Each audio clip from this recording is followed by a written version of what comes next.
Welcome back to Paranormal M. Thanks for joining me tonight. Before we get into the stories, please consider subscribing to the channel and turn on notifications so you don't miss the next video. Tonight's first story comes from someone who lives out near the woods, where it gets very quiet once the sun goes down.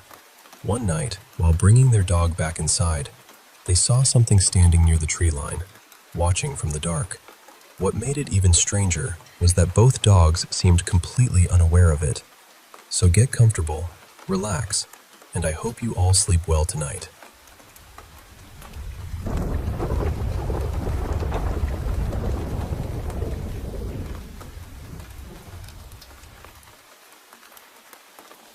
I'm pretty sure this happened the night after I made my last post, but honestly, I'd been sleeping so badly that the days had started to blur together.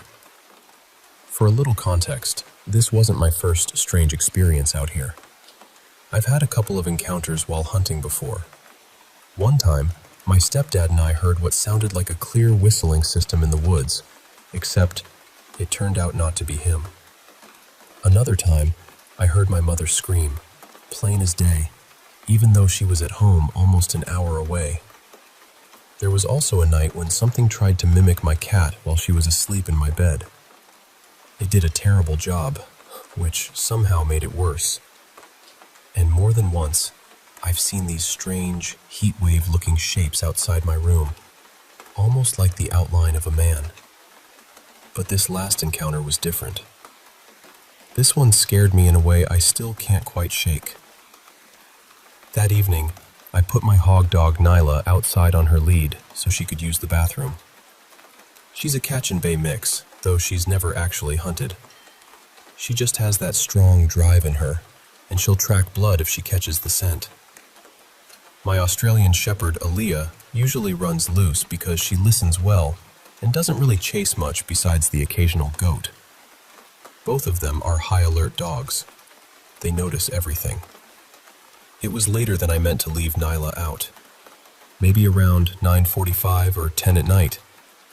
By then, it was fully dark. I live way out on the edge of a tiny southern town, the kind with one stoplight and not much else. My house sits back off a dirt road, tucked maybe a quarter mile into the woods. So when it gets dark out here, it gets dark. Normally, I don't bother with a flashlight. My eyes adjust pretty well. But that night, for whatever reason, I grabbed one. And I'm so glad I did. I stepped onto the front porch and shined the light toward Nyla's lead, just making sure she was still there and that I wouldn't have to go chasing her through the yard. She was there. She was lying down, facing the house, with her back toward the woods. But behind her, just inside the tree line, something was looking at me. All I saw at first were the eyes. Bright white eye shine, and it was high, too high, at least 7 feet off the ground. My brain tried to make it normal right away. Maybe a deer. But deer eyes don't sit that high, and they usually shine more yellow or green. Maybe a raccoon up in a tree. But raccoon eye shine is usually orange, and this wasn't in the right place for that either. No matter how I tried to explain it, nothing fit. And the worst part was that it looked like it had been creeping toward Nyla. She had no idea it was there. None. Then Aaliyah slipped out behind me, and she didn't react either. That made my stomach drop. This is a dog who notices a squirrel from halfway up the driveway. But whatever was standing there at the edge of the woods, neither dog seemed to sense it at all. The thing shifted a little, almost like it was trying to get a better look at me. That was enough. I backed into the house, grabbed my gun, and got my stepdad. When we came back out, there was nothing there. Just empty trees. No sound, no movement, no eyes. I keep asking myself what it wanted. Was it coming for my dog? Was it watching the house? And how could both of my dogs miss something that close? I don't have answers. All I know is that something was standing in the woods that night, looking at me from above the brush, and it was close enough to make me feel like I had interrupted it.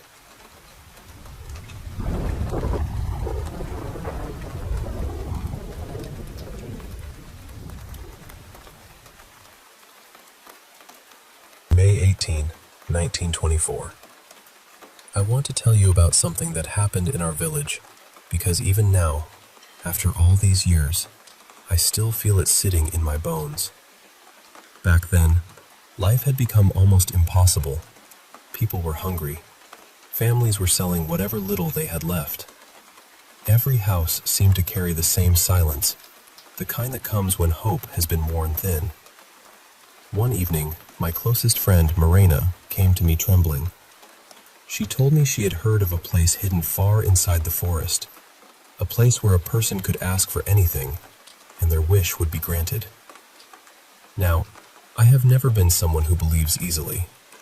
I did not trust charms, omens, or stories whispered over candlelight. But Morena looked so frightened and so desperate that I agreed to go with her. Not because I believed her, but because I could not let her go alone. We left after midnight and walked deep into the woods. The trees were so black against the sky that it felt as if the forest had no end. After a long while, we came upon an old village house, a kata, standing where no house should have been. And it was not empty. Inside, there were people from nearby villages, all packed together, all silent. No one spoke. No one even coughed. They just waited. In the center of the room stood a young man. He was beautiful in a way that made you nervous to look at him for too long. Tall, neat dark hair, sharp brows, black eyes that seemed to know too much. He moved slowly from person to person, asking each one what they wanted most in the world. Then he came closer to me, and that was when I saw his feet. They were not feet at all. They were hooves. Every sensible thought in me vanished. I could not breathe. I could not move. When he stopped in front of me, he looked straight into my eyes and said, very calmly, "You are not ready. Go outside and sit on the porch. I will come for you later." I did exactly as he told me. My legs were shaking so badly I could barely reach the door. I sat outside on the pripichok, and though I was terrified, some heavy, unnatural sleep fell over me. When I opened my eyes, morning had come. The house was gone. The people were gone. The handsome man was gone. And I was not sitting on any porch. I was sitting on a rotten old tree stump in the middle of an empty clearing. I ran back to the village as fast as I could. Of course, no one believed me. They said I must have fallen asleep in the woods and dreamed the whole thing. The diary goes quiet after that, but there is another entry almost 3 years later, dated November 3, 1927. It says this: I have tried not to think about that night, but I cannot ignore what happened to Morena. Her wish came true. Her family, who had been poorer than most, suddenly had money, livestock, full barns, and land that seemed to thrive overnight. But last week, Morena died in a terrible accident. She was still so young, and I cannot shake the feeling that what she received was not a gift. It was a bargain. Every day I thank God that I never asked that man for anything. My own life has not been easy, but our farm has grown little by little through work, patience, and honest hands. Nothing appeared overnight. Nothing came wrapped in darkness. I used to think the old stories about the chort were only tales told to frighten children. The handsome stranger with hooves, the gold that turns to rotten wood by morning. But after reading what happened in my own family, I do not laugh at those stories anymore. I listen.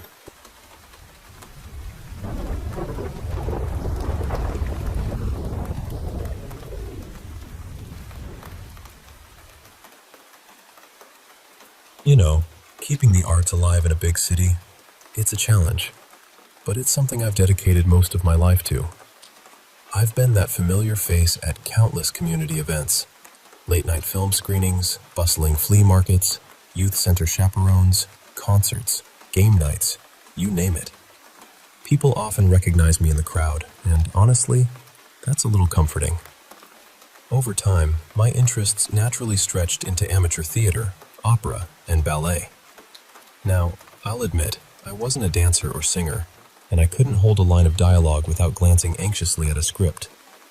But I knew a thing or two about organizing, promoting, and keeping a steady rhythm to the schedule. Slowly, I became an essential part of these performance groups, even if I was never center stage. I didn't earn much, just enough from about 16 micro jobs to get by, but I was passionate about what I did. Then, one day, leveraging my experience with the local cultural scene, I applied for a full-time position at a prestigious ballet school here in the city. This place had international acclaim, and I was thrilled when, against the odds, I got the job. Mostly, I handled administration and logistics, but I also helped out during classes. I especially loved designing flyers and managing our social media accounts. Ballet photography had become a bit of a hobby for me. The way the dancers move, the lighting, the elegance, it's just breathtaking. I'd been working there for 8 months when we started preparing one of our biggest shows yet, a rendition of Coppelia. The months leading up to it were filled with drama, endless debates about casting, venue choices, costume designs, you name it. I did my best to help, but there's only so much one can do behind the scenes. During that time, I dove into ballet history and found it genuinely fascinating. So, as the first show date approached, an idea struck me. Back in the late 1800s, some Parisian ballet companies had this intriguing tradition called the ghost ballet. It was essentially a final rehearsal with a few extra steps, performed without music and to an empty theater. The point was to leave the seats empty for the spirits of past dancers to bless the performance and to kill the music, allowing the instruments of the past to be heard by the spectral audience. It was a tribute, a way to remind performers of their rich heritage and honor those who came before. I suggested we do a ghost ballet before our Coppelia debut. I thought I could take photos, make some posts on social media, maybe even dress the dancers in the black costumes from our Swan Lake performance to add a spooky flair. It would make the rehearsal more fun and pay respect to tradition. Everyone loved the idea. Sabrine, our Swanhilda, was especially enthusiastic. She proposed we invite friends and add skeleton makeup. I was a bit hesitant. The idea of turning a reverent tradition into a sort of Halloween party felt off to me. But the team was excited, and who was I to say no? So, the night arrived. Our ghost ballet became a mini event. About 20 people showed up, and we dimmed the lights. The music was off, but honestly, with an audience present, it felt like we'd missed the point. The seats weren't empty, and the silence wasn't pure. Times change, I guess. The performance itself went smoothly. The relaxed atmosphere seemed to encourage the dancers to take risks and pour their hearts into it.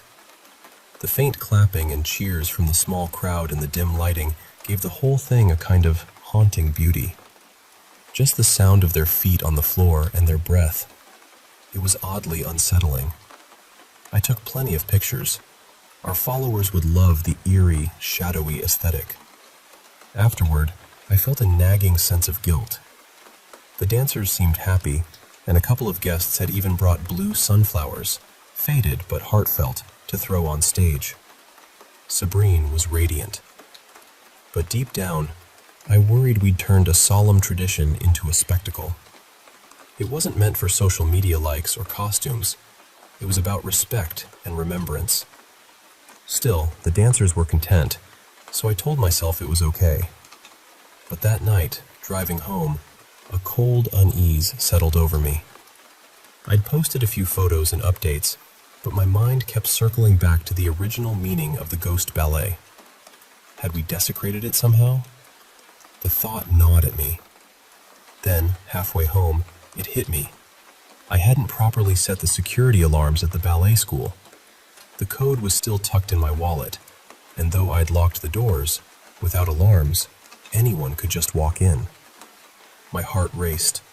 I had to go back. Returning to the venue, I double-checked every door and window.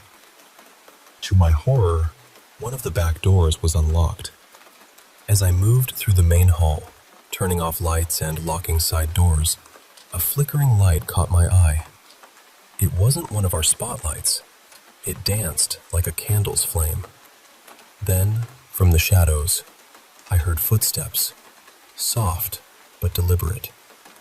"Is someone here? Sabrine?" I called out, my voice trembling. No answer.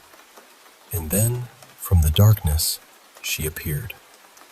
A woman stepped onto the stage, dressed in a flowing black gown with puffy shoulders and a scarf wrapped around her neck. She moved on bare feet, each step snapping like brittle twigs. She was graceful, but there was something terribly wrong. The harsh overhead light revealed her tangled blonde hair and strained features. As she lifted her leg into an arabesque, I noticed her leg trembling, struggling to stay straight. Her left foot lacked strength. She wobbled precariously. I heard sickening snaps and creaks, bones and sinews protesting each movement. Her scarf wasn't just decorative. It seemed to brace her fragile neck. As it slowly unraveled, I heard a chilling crack with every slight motion. She prepared for a sisson jump, muscles tensing. I gasped a hoarse, "No!" Suddenly she collapsed, a twisted heap of limbs draped in black. Her arm bent unnaturally, her wrist nearly dislocated. Clumps of hair scattered across the stage, yet she struggled to rise. Tendons snapped one after another, writhing in agony. A cold wind swept through the hall, carrying a faint, flute-like melody. I exhaled sharply, and my breath blossomed in the air. The chill was unmistakable. She lay there, broken and defeated. I raised my phone to capture this terrifying vision, desperate to show someone. Then, a cold hand tapped my shoulder. "Pas de photo," whispered a voice, icy and urgent. I lowered my phone. Time seemed to stretch endlessly as I stood frozen, watching her groan and writhe like a wounded insect. Her cries, first frustrated, then ragged wheezes, filled the empty theater. Without daring to turn, I tried to sense who stood behind me. Fear rooted me in place. My instincts screamed to wait. One wrong move, and I might not escape. Minutes passed, my feet numb, my heart pounding. Then a gust extinguished the flickering light overhead. In the darkness, I met the broken dancer's gaze. Empty. Silence swallowed the theater. I bolted for the exit, flinging the door open and fleeing into the night. I left the building and everything inside behind, my mind reeling, desperate to understand what I'd witnessed. The next day, I woke in the late afternoon, drenched in sweat and feverish. 27 missed calls blinked on my phone. I sent a brief message to my boss, unable to describe the previous night. Maybe it had been a fever dream. I was shaking uncontrollably. Sleep eluded me, haunted by those hollow eyes and whispered words that sent shivers deeper than any fever. I had to do something. It took nearly 2 hours to dress and prepare. Driving wasn't an option. I was too disoriented, but I had promised to attend the premiere. Sabrine was counting on me. I called an Uber, gulped down some yogurt, and arrived just as the curtains rose. Backstage, the energy buzzed. The first act was underway, magic palpable in the air. I had to see it for myself, to reassure my racing heart. Sabrine danced with fierce determination. During a flawless fish dive with Gaspard, the audience gasped and applauded. The show was on. Then, a camera flash. For a fleeting moment, I glimpsed something in the empty seats. A sound, footsteps alongside Sabrine's. I held my breath, waiting for a snap or a twist, fearing the broken dancer's fate. Another flash. I glanced at the dancers backstage, panic rising. We have to... Words failed me. I stared at the stage, whispering the warning I'd heard before. Pas de photo. Yet another flash illuminated the theater. For a heartbeat, every seat filled with elegantly dressed figures in black funeral attire. Faces mummified, mouths stained with dirt. And there, lurking at the edge of my vision, was the broken dancer, poised to step onto the stage. Suddenly, the lights died. A power outage. And from somewhere in the darkness came a horrible scream. They say Sabrine lost her balance in the blackout. She insists someone tackled her. Either way, when the lights returned, she lay on the floor, her legs shattered in 4 places. Gaspard's screams nearly matched hers. The audience snapped photo after photo, flashes piercing the chaos. I've never heard such terror in a scream. Seeing the panic in Sabrine's eyes was one of the most wrenching moments of my life. It wasn't just a broken bone. It was the shattering of a dream. People rushed to help. Our backstage medic hurried out. Curtains were closed, and volunteers tried desperately to soothe the crowd. As Sabrine was carried away, her eyes met mine. Empty. And in that emptiness, I saw the Ghost Ballet's true cost.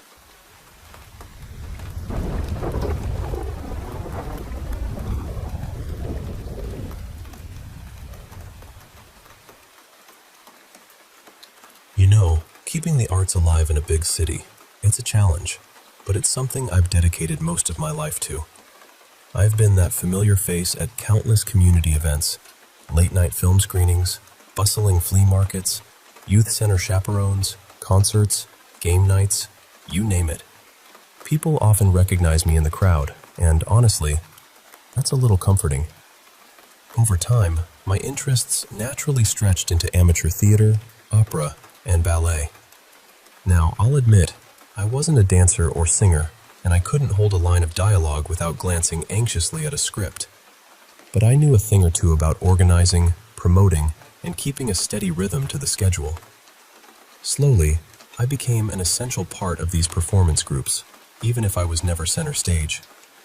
I didn't earn much, just enough from about 16 microjobs to get by, but I was passionate about what I did. Then, one day, leveraging my experience with the local cultural scene, I applied for a full-time position at a prestigious ballet school here in the city. This place had international acclaim, and I was thrilled when, against the odds, I got the job. Mostly, I handled administration and logistics, but I also helped out during classes. I especially loved designing flyers and managing our social media accounts. Ballet photography had become a bit of a hobby for me. The way the dancers move, the lighting, the elegance, it's just breathtaking. I'd been working there for 8 months when we started preparing one of our biggest shows yet, a rendition of Coppelia. The months leading up to it were filled with drama. Endless debates about casting, venue choices, costume designs, you name it. I did my best to help, but there's only so much one can do behind the scenes. During that time, I dove into ballet history and found it genuinely fascinating. So, as the first show date approached, an idea struck me. Back in the late 1800s, some Parisian ballet companies had this intriguing tradition called the Ghost Ballet. It was essentially a final rehearsal with a few extra steps, performed without music and to an empty theater. The point was to leave the seats empty for the spirits of past dancers to bless the performance and to kill the music, allowing the instruments of the past to be heard by the spectral audience. It was a dispute, a way to remind performers of their rich heritage and honor those who came before. I suggested we do a ghost ballet before our Coppelia debut. I thought I could take photos, make some posts on social media, maybe even dress the dancers in the black costumes from our Swan Lake performance to add a spooky flair. It would make the rehearsal more fun and pay respect to tradition. Everyone loved the idea. Sabrine, our Swanhilda, was especially enthusiastic. She proposed we invite friends and add skeleton makeup. I was a bit hesitant. The idea of turning a reverent tradition into a sort of Halloween party felt off to me. But the team was excited, and who was I to say no? So, the night arrived. Our ghost ballet became a mini event. About 20 people showed up, and we dimmed the lights. The music was off, but honestly, with an audience present, it felt like we'd missed the point. The seats weren't empty, and the silence wasn't pure. Times change, I guess. The performance itself went smoothly. The relaxed atmosphere seemed to encourage the dancers to take risks and pour their hearts into it. The faint clapping and cheers from the small crowd in the dim lighting gave the whole thing a kind of haunting beauty. Just the sound of their feet on the floor and their breath. It was oddly unsettling. I took plenty of pictures. Our followers would love the eerie, shadowy aesthetic. Afterward, I felt a nagging sense of guilt. The dancers seemed happy, and a couple of guests had even brought blue sunflowers, faded but heartfelt, to throw on stage. Sabrine was radiant, but deep down, I worried we'd turned a solemn tradition into a spectacle. It wasn't meant for social media likes or costumes. It was about respect and remembrance. Still, the dancers were content, so I told myself it was okay. But that night, driving home, a cold unease settled over me. I'd posted a few photos and updates, but my mind kept circling back to the original meaning of the ghost ballet. Had we desecrated it somehow? The thought gnawed at me. Then, halfway home, it hit me. I hadn't properly set the security alarms at the ballet school. The code was still tucked in my wallet, and though I'd locked the doors, without alarms, anyone could just walk in. My heart raced. I had to go back. Returning to the venue, I double-checked every door and window. To my horror, one of the back doors was unlocked. As I moved through the main hall, turning off lights and locking side doors, a flickering light caught my eye. It wasn't one of our spotlights. It danced like a candle's flame. Then, from the shadows, I heard footsteps, soft but deliberate. "Is someone here?" "Sabrine?" I called out, my voice trembling. No answer. And then, from the darkness, she appeared. A woman stepped onto the stage, dressed in a flowing black gown with puffy shoulders and a scarf wrapped around her neck. She moved on bare feet, each step snapping like brittle twigs. She was graceful, but there was something terribly wrong.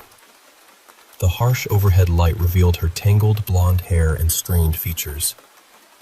As she lifted her leg into an arabesque, I noticed her leg trembling, struggling to stay straight. Her left foot lacked strength. She wobbled precariously. I heard sickening snaps and creaks, bones and sinews protesting each movement. Her scarf wasn't just decorative. It seemed to brace her fragile neck. As it slowly unraveled, I heard a chilling crack with every slight motion. She prepared for a sisson jump, muscles tensing. I gasped a hoarse, "No!" Suddenly, she collapsed, a twisted heap of limbs draped in black. Her arm bent unnaturally, her wrist nearly dislocated. Clumps of hair scattered across the stage, yet she struggled to rise. Tendons snapped one after another, writhing in agony. A cold wind swept through the hall, carrying a faint flute-like melody. I exhaled sharply, and my breath blossomed in the air. The chill was unmistakable. She lay there, broken and defeated. I raised my phone to capture this terrifying vision, desperate to show someone. Then, a cold hand tapped my shoulder. "Pas de photo," whispered a voice, icy and urgent. I lowered my phone. Time seemed to stretch endlessly as I stood frozen, watching her groan and writhe like a wounded insect. Her cries, first frustrated, then ragged wheezes, filled the empty theater. Without daring to turn, I tried to sense who stood behind me. Fear rooted me in place. My instincts screamed to wait. One wrong move, and I might not escape. Minutes passed, my feet numb, my heart pounding. Then a gust extinguished the flickering light overhead. In the darkness, I met the broken dancer's gaze. Empty. Silence swallowed the theater. I bolted for the exit, flinging the door open and fleeing into the night. I left the building and everything inside behind, my mind reeling, desperate to understand what I'd witnessed. The next day, I woke in the late afternoon, drenched in sweat and feverish. 27 missed calls blinked on my phone. I sent a brief message to my boss, unable to describe the previous night. Maybe it had been a fever dream. I was shaking uncontrollably. Sleep eluded me, haunted by those hollow eyes and whispered words that sent shivers deeper than any fever. I had to do something. It took nearly 2 hours to dress and prepare. Driving wasn't an option. I was too disoriented, but I had promised to attend the premiere. Sabrine was counting on me. I called an Uber, gulped down some yogurt, and arrived just as the curtains rose. Backstage, the energy buzzed. The first act was underway, magic palpable in the air. I had to see it for myself, to reassure my racing heart. Sabrine danced with fierce determination. During a flawless fish dive with Gaspar, the audience gasped and applauded. The show was on. Then, a camera flash. For a fleeting moment, I glimpsed something in the empty seats. A sound, footsteps alongside Sabrine's. I held my breath, waiting for a snap or a twist, fearing the broken dancer's fate. Another flash. I glanced at the dancers backstage, panic rising. We have to... Words failed me. I stared at the stage, whispering the warning I'd heard before. Pas de photo. Yet another flash illuminated the theater. For a heartbeat, every seat filled with elegantly dressed figures in black funeral attire. Faces mummified, mouths stained with dirt. And there, lurking at the edge of my vision, was the broken dancer, poised to step onto the stage. Suddenly, the lights died. A power outage, and from somewhere in the darkness came a horrible scream. They say Sabrine lost her balance in the blackout. She insists someone tackled her. Either way, when the lights returned, she lay on the floor, her legs shattered in 4 places. Gaspar's screams nearly matched hers. The audience snapped photo after photo, flashes piercing the chaos. I've never heard such terror in a scream. Seeing the panic in Sabrine's eyes was one of the most wrenching moments of my life. It wasn't just a broken bone. It was the shattering of a dream. People rushed to help. Our backstage medic hurried out, curtains were closed, and volunteers tried desperately to soothe the crowd. As Sabrine was carried away, her eyes met mine. Empty. And in that emptiness, I saw the Ghost Ballet's true cost.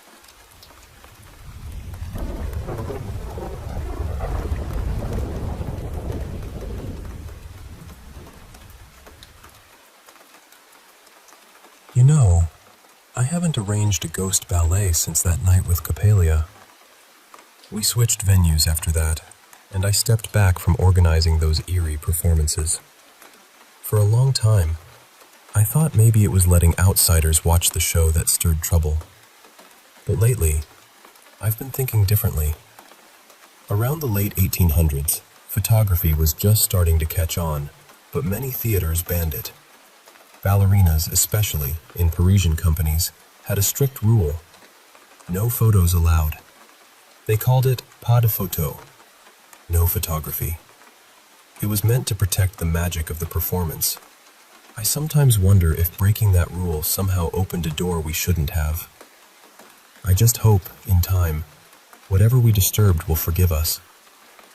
I hope Sabrina, the dancer with those hollow eyes, finds peace. And I hope, with all my heart, that someday I can forget those eyes staring back at me, empty and silent. Now, let me tell you about something I saw when I was little, around 6 or 7. My family had just moved into a new rental home in Oregon. The place was still full of stacked boxes everywhere, every room packed tight. One day, my parents left for a short trip, taking my brother but leaving me alone in the house. I was wandering around, enjoying the quiet and the freedom. When I reached their bedroom, I paused. The room had these big French doors, double doors with glass panes, that were wide open to move furniture in. Sunlight filtered softly through the windows, casting a gentle glow, but no sharp shadows on the floor. Just as I was about to step inside, something caught my eye. In the light, I saw movement.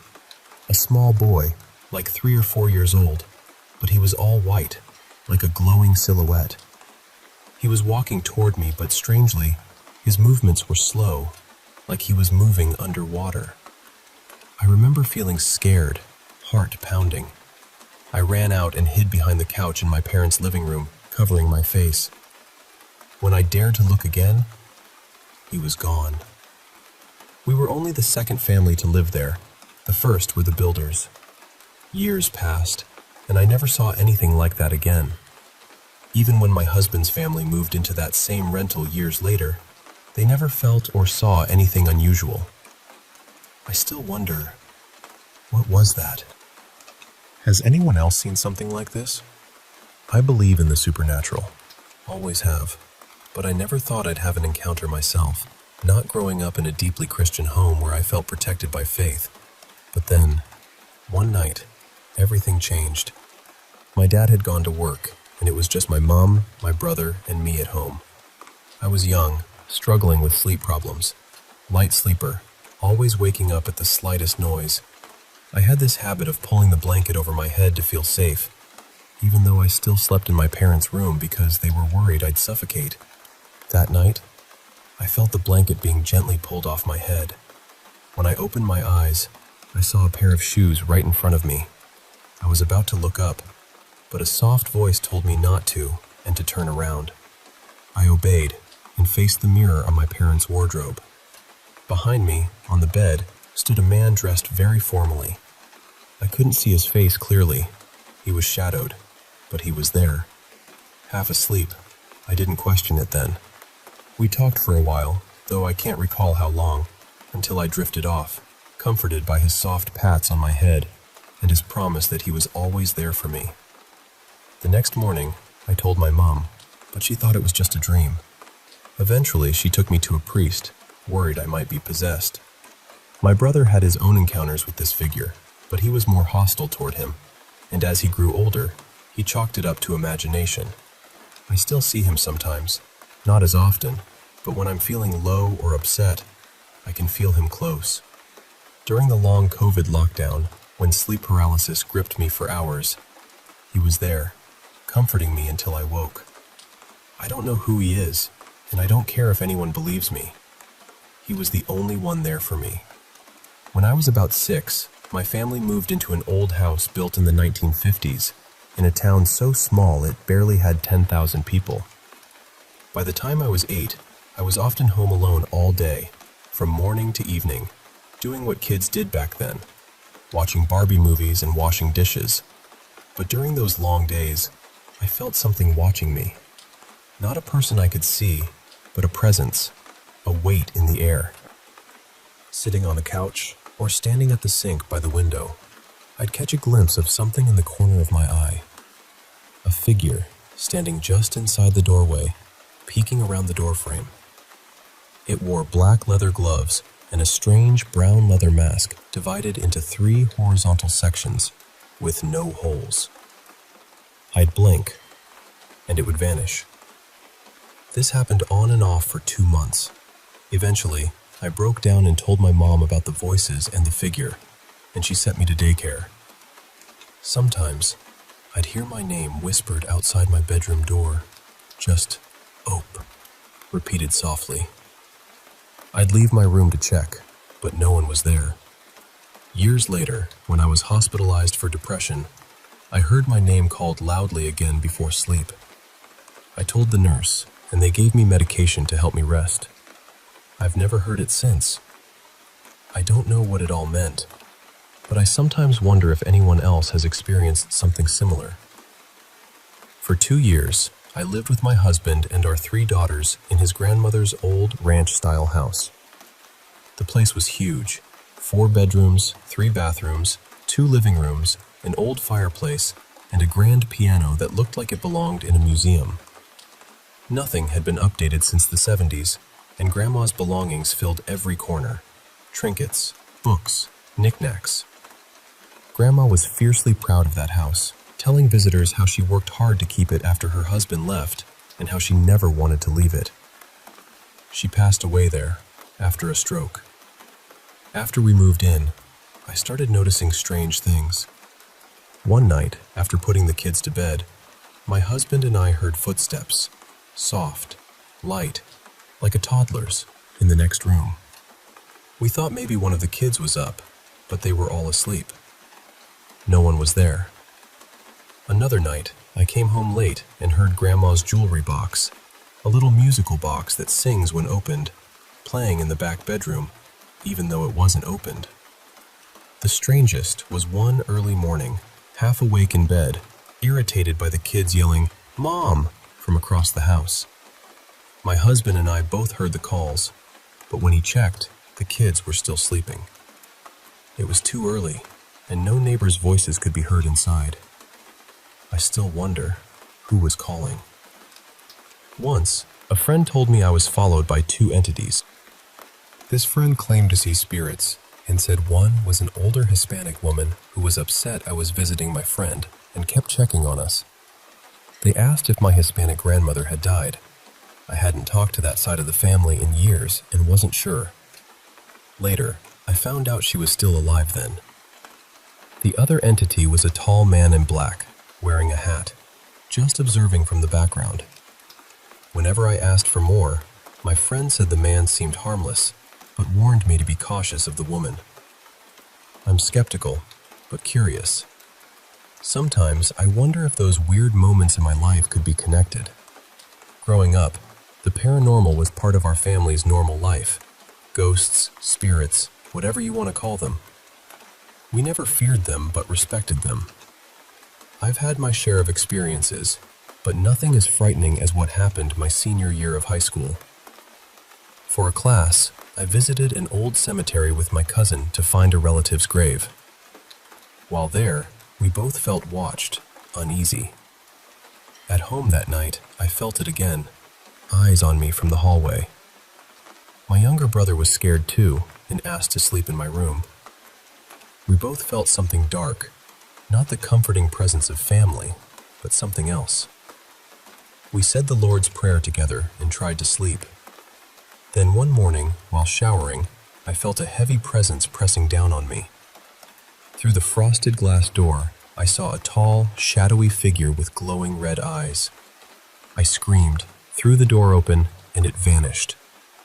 Shaken, I left and went to my grandmother, who believed it was a shadow person.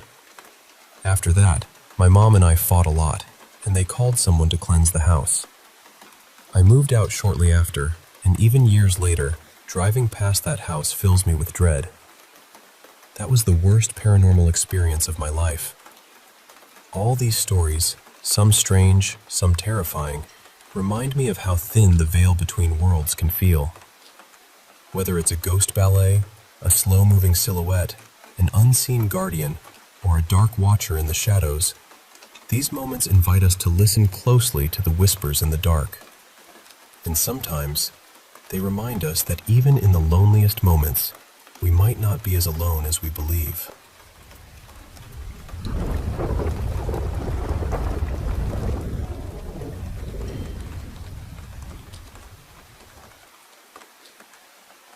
You know, I haven't arranged a ghost ballet since that night with Copelia. We switched venues after that, and I stepped back from organizing those eerie performances.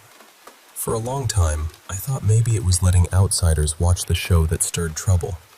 But lately, I've been thinking differently. Around the late 1800s, photography was just starting to catch on, but many theaters banned it. Ballerinas especially, in Parisian companies, had a strict rule: no photos allowed. They called it pas de photo, no photography. It was meant to protect the magic of the performance. I sometimes wonder if breaking that rule somehow opened a door we shouldn't have. I just hope, in time, whatever we disturbed will forgive us. I hope Sabrina, the dancer with those hollow eyes, finds peace. And I hope, with all my heart, that someday I can forget those eyes staring back at me, empty and silent. Now, let me tell you about something I saw when I was little, around 6 or 7. My family had just moved into a new rental home in Oregon. The place was still full of stacked boxes everywhere, every room packed tight. One day, my parents left for a short trip, taking my brother but leaving me alone in the house. I was wandering around, enjoying the quiet and the freedom. When I reached their bedroom, I paused. The room had these big French doors, double doors with glass panes that were wide open to move furniture in. Sunlight filtered softly through the windows, casting a gentle glow, but no sharp shadows on the floor. Just as I was about to step inside, something caught my eye. In the light, I saw movement.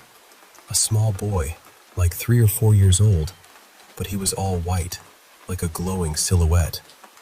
He was walking toward me, but strangely, his movements were slow, like he was moving underwater. I remember feeling scared, heart pounding. I ran out and hid behind the couch in my parents' living room, covering my face. When I dared to look again, he was gone. We were only the second family to live there. The first were the builders. Years passed, and I never saw anything like that again. Even when my husband's family moved into that same rental years later, they never felt or saw anything unusual. I still wonder, what was that? Has anyone else seen something like this? I believe in the supernatural. Always have. But I never thought I'd have an encounter myself. Not growing up in a deeply Christian home where I felt protected by faith. But then, one night, everything changed. My dad had gone to work, and it was just my mom, my brother, and me at home. I was young, struggling with sleep problems, light sleeper, always waking up at the slightest noise. I had this habit of pulling the blanket over my head to feel safe, even though I still slept in my parents' room because they were worried I'd suffocate. That night, I felt the blanket being gently pulled off my head. When I opened my eyes, I saw a pair of shoes right in front of me. I was about to look up, but a soft voice told me not to and to turn around. I obeyed and faced the mirror on my parents' wardrobe. Behind me, on the bed, stood a man dressed very formally. I couldn't see his face clearly, he was shadowed, but he was there. Half asleep, I didn't question it then. We talked for a while, though I can't recall how long, until I drifted off, comforted by his soft pats on my head and his promise that he was always there for me. The next morning, I told my mom, but she thought it was just a dream. Eventually, she took me to a priest, worried I might be possessed. My brother had his own encounters with this figure, but he was more hostile toward him, and as he grew older, he chalked it up to imagination. I still see him sometimes, not as often, but when I'm feeling low or upset, I can feel him close. During the long COVID lockdown, when sleep paralysis gripped me for hours, he was there, comforting me until I woke. I don't know who he is, and I don't care if anyone believes me. He was the only one there for me. When I was about 6, my family moved into an old house built in the 1950s, in a town so small it barely had 10,000 people. By the time I was 8, I was often home alone all day, from morning to evening, doing what kids did back then, watching Barbie movies and washing dishes. But during those long days, I felt something watching me. Not a person I could see, but a presence, a weight in the air. Sitting on the couch, or standing at the sink by the window, I'd catch a glimpse of something in the corner of my eye, a figure standing just inside the doorway, peeking around the door frame. It wore black leather gloves and a strange brown leather mask divided into 3 horizontal sections, with no holes. I'd blink, and it would vanish. This happened on and off for 2 months. Eventually, I broke down and told my mom about the voices and the figure, and she sent me to daycare. Sometimes, I'd hear my name whispered outside my bedroom door. Just, O.P., repeated softly. I'd leave my room to check, but no one was there. Years later, when I was hospitalized for depression, I heard my name called loudly again before sleep. I told the nurse, and they gave me medication to help me rest. I've never heard it since. I don't know what it all meant, but I sometimes wonder if anyone else has experienced something similar. For 2 years, I lived with my husband and our 3 daughters in his grandmother's old ranch-style house. The place was huge: 4 bedrooms, 3 bathrooms, 2 living rooms, an old fireplace, and a grand piano that looked like it belonged in a museum. Nothing had been updated since the 70s, and Grandma's belongings filled every corner: trinkets, books, knickknacks. Grandma was fiercely proud of that house, telling visitors how she worked hard to keep it after her husband left, and how she never wanted to leave it. She passed away there after a stroke. After we moved in, I started noticing strange things. One night, after putting the kids to bed, my husband and I heard footsteps, soft, light, like a toddler's, in the next room. We thought maybe one of the kids was up, but they were all asleep. No one was there. Another night, I came home late and heard Grandma's jewelry box, a little musical box that sings when opened, playing in the back bedroom, even though it wasn't opened. The strangest was one early morning, half awake in bed, irritated by the kids yelling, "Mom!" from across the house. My husband and I both heard the calls, but when he checked, the kids were still sleeping. It was too early, and no neighbors' voices could be heard inside. I still wonder who was calling. Once, a friend told me I was followed by 2 entities. This friend claimed to see spirits and said one was an older Hispanic woman who was upset I was visiting my friend and kept checking on us. They asked if my Hispanic grandmother had died. I hadn't talked to that side of the family in years and wasn't sure. Later, I found out she was still alive then. The other entity was a tall man in black, wearing a hat, just observing from the background. Whenever I asked for more, my friend said the man seemed harmless, but warned me to be cautious of the woman. I'm skeptical, but curious. Sometimes I wonder if those weird moments in my life could be connected. Growing up, the paranormal was part of our family's normal life. Ghosts, spirits, whatever you want to call them. We never feared them, but respected them. I've had my share of experiences, but nothing as frightening as what happened my senior year of high school. For a class, I visited an old cemetery with my cousin to find a relative's grave. While there, we both felt watched, uneasy. At home that night, I felt it again, eyes on me from the hallway. My younger brother was scared too and asked to sleep in my room. We both felt something dark, not the comforting presence of family, but something else. We said the Lord's Prayer together and tried to sleep. Then one morning, while showering, I felt a heavy presence pressing down on me. Through the frosted glass door, I saw a tall, shadowy figure with glowing red eyes. I screamed, threw the door open, and it vanished.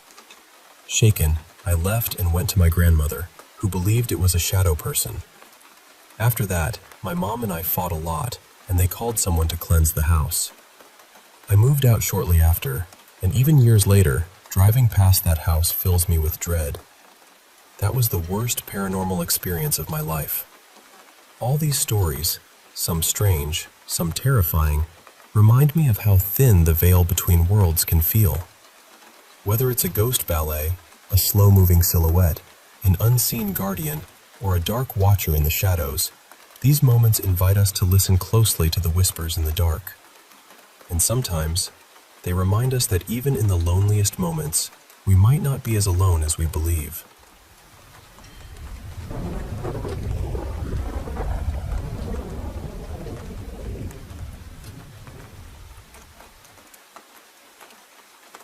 So, before I even tell you what happened tonight, I need to make one thing very clear.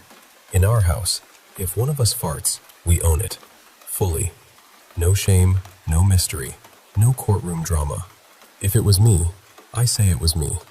If it was my fiancée, she says it was her. That is just the kind of honest little ecosystem we live in. And we do not prank each other like this. We never have. Now, we have had a few strange things happen in this apartment before. Not constantly, not every week. Nothing dramatic like cabinets flying open or shadowy figures standing at the foot of the bed. Just a handful of moments over the years that have made us sit there in silence and think, okay, what exactly was that? A couple of times, one of us has been woken from a nap by what sounded exactly like the other person saying, "Hey," with a sharp hand clap. Clear as day. But then, the room would be empty. And both times, within a minute or so, the other person would actually walk in through the front door, coming home from work. So it was not them. They had not been inside yet. There was another night, too, when we were both asleep and woke up at the same time because we heard whispering, or quiet talking. Something human. Something close enough to wake us both, but far enough away that it could not have been one of us mumbling in our sleep. We both sat up and listened. We both heard it. We checked the apartment. The door was locked from the inside, and the cat was asleep like a little loaf of bread with no interest in anything supernatural or otherwise. We even gave each other the chance to admit it, just in case one of us was joking, but neither of us was. And honestly, there was no good explanation for it. So that brings me to tonight. We were in the living room, just relaxing, watching videos on the TV. Nothing creepy, nothing intense, just a normal, quiet night. And then, out of nowhere, we heard the most unmistakable fart sound. I mean, unmistakable. Not a floor creak, not a pipe, not the couch settling. This was a classic rippling fart sound, the kind you could make with your actual body, or maybe by pressing your tongue between your teeth and blowing. It had rhythm, it had texture, it had confidence. My fiancée immediately looked at me and asked if I farted. And I told her no, because I absolutely had not.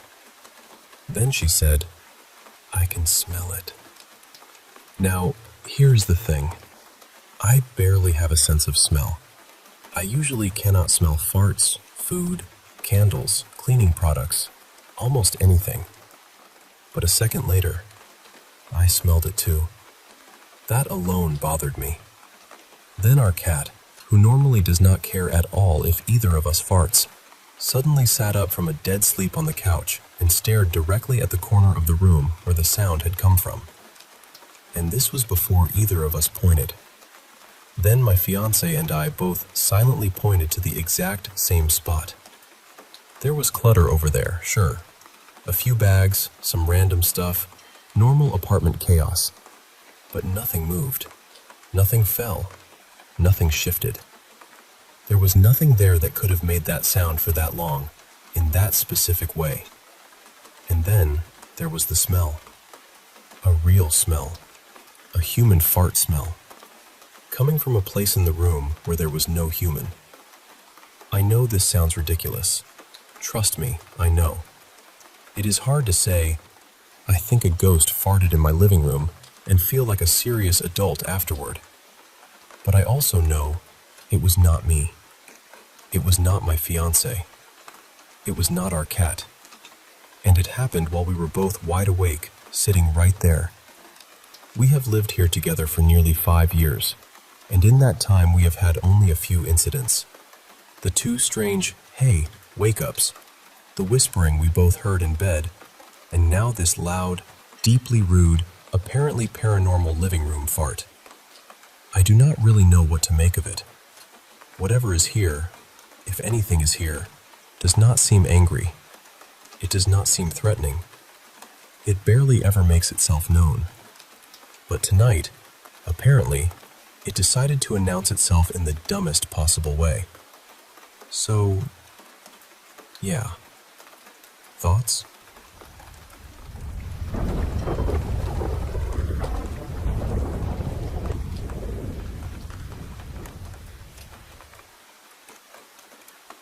Hey, I want to share a story with you. Something that still gives me chills when I think about it, even years later. It happened when I was about 12, and honestly, it was my very first real encounter with something paranormal. So, picture this. My house is right next to my Aunt Lila's old family home. This house used to belong to my grandparents before they moved away to the province, and Aunt Lila stayed behind.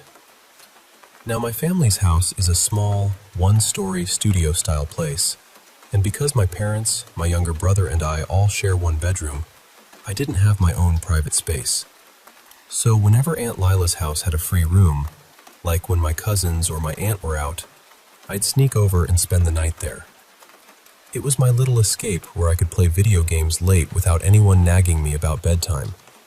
And, well, I could also sneak a peek at some stuff my classmates jokingly called forbidden on the internet. But that's a story for another time. Now, my cousins swear their house is haunted. They say it's because, back during World War II, some terrible things happened nearby. People were tortured before the house was even built. This rumor was passed around by kids from the neighborhood who claimed their grandparents told them the story. But Aunt Lila always dismissed it. She'd scold us for believing such nonsense, saying no one died in the house. Same with my parents. They've lived there their whole lives and never felt anything weird. When we asked my grandparents, they said the lot was just a junkyard when they bought it in the 70s after fleeing Vietnam, and they never asked about what came before. Still, they told me to say a prayer whenever I stayed over, just to be safe. Until that night, honestly, I never really felt anything strange. Sure, sometimes I'd hear loud footsteps in the hallway in the early morning, but I just figured someone was going to the bathroom or grabbing a snack. But everything changed the first time I was home alone at Aunt Lila's. Everyone else, my aunt, my cousins, and my parents, had gone to the province to visit my grandparents. I decided to stay behind because, honestly, there wasn't much for me to do there. Before settling into Aunt Lila's room for the night, I locked every door and window, set the alarms, and made sure everything was secure. Right next to the bed was a TV screen hooked up to the CCTV cameras covering the house, so I could keep an eye on things. I spent the evening playing video games, losing myself in pixelated worlds, and later, I watched a bit of some Japanese show you probably wouldn't expect a 12-year-old to watch.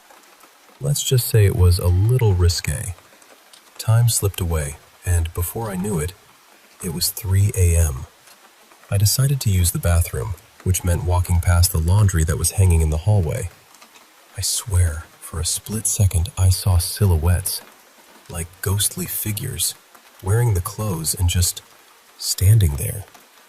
It was like they were frozen in place, but I shook it off, telling myself it was just my imagination. I was so sleepy, and I'd heard somewhere that your mind tricks you into seeing things in the dark. Then, about an hour later, I was jolted awake by loud footsteps echoing in the hallway. Not just footsteps, they sounded heavy, deliberate, like someone stomping. And then, 3 sharp knocks came at the bedroom door.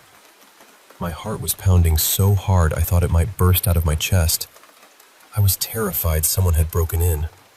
I grabbed Aunt Lila's old .45 caliber pistol and a butterfly knife she kept in her drawer, just in case. I flipped open the CCTV feed and scanned the house. Everything looked normal.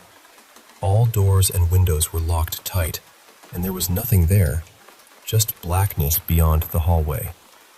Outside, the yard was alive with frogs croaking as if nothing was wrong. Then, my eyes caught something chilling. A faint crack at the bottom of the bedroom door showed a pair of feet barely covered by what looked like a white dress. They were standing right outside the door, perfectly still.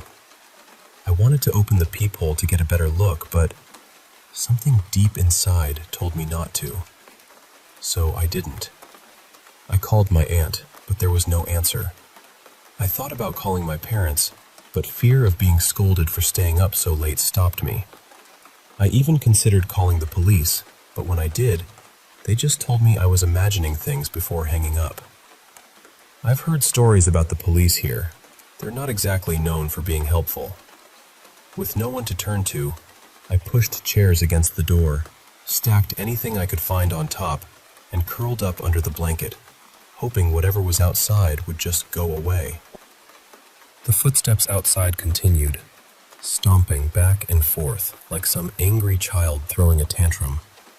Somehow, in the middle of all that fear, exhaustion took over, and I fell asleep. The last thing I remember before drifting off was staring at the empty hallway on the CCTV.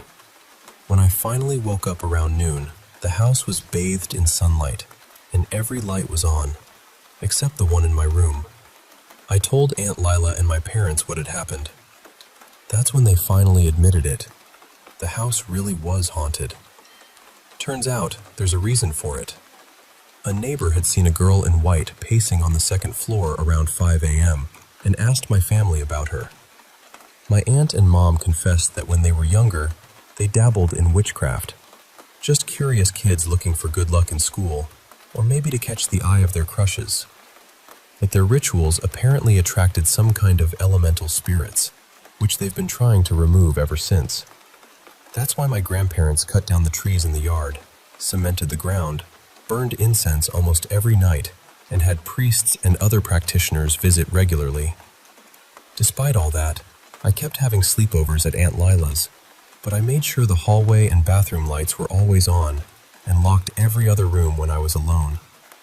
The strange activity slowed down and eventually stopped around 2005, but every so often, especially on Halloween or All Saints' Day during odd-numbered years, I'd still hear footsteps or faint whispers late at dawn. Thankfully, no full apparitions ever showed up again, and we just learned to ignore these visits as long as they didn't cause harm. Oh, and here's a little twist. Apparently, every time someone tells a ghost story in that house, which happened a lot around Halloween, it somehow convinces the elementals to stick around longer. So since 2004, we've banned telling scary stories there. If my cousins want to share ghost tales or watch spooky movies, they do it at our house or with headphones. Our home stays safe, supposedly because my mom buried a charm she got from church under our living room floor before she took her nursing board exams. It's a strange story, I know, but it's part of my family's history now. And honestly, it's kind of comforting in a weird way, to know that even in the darkest, scariest moments, you can find a little light, a little protection, and eventually, peace.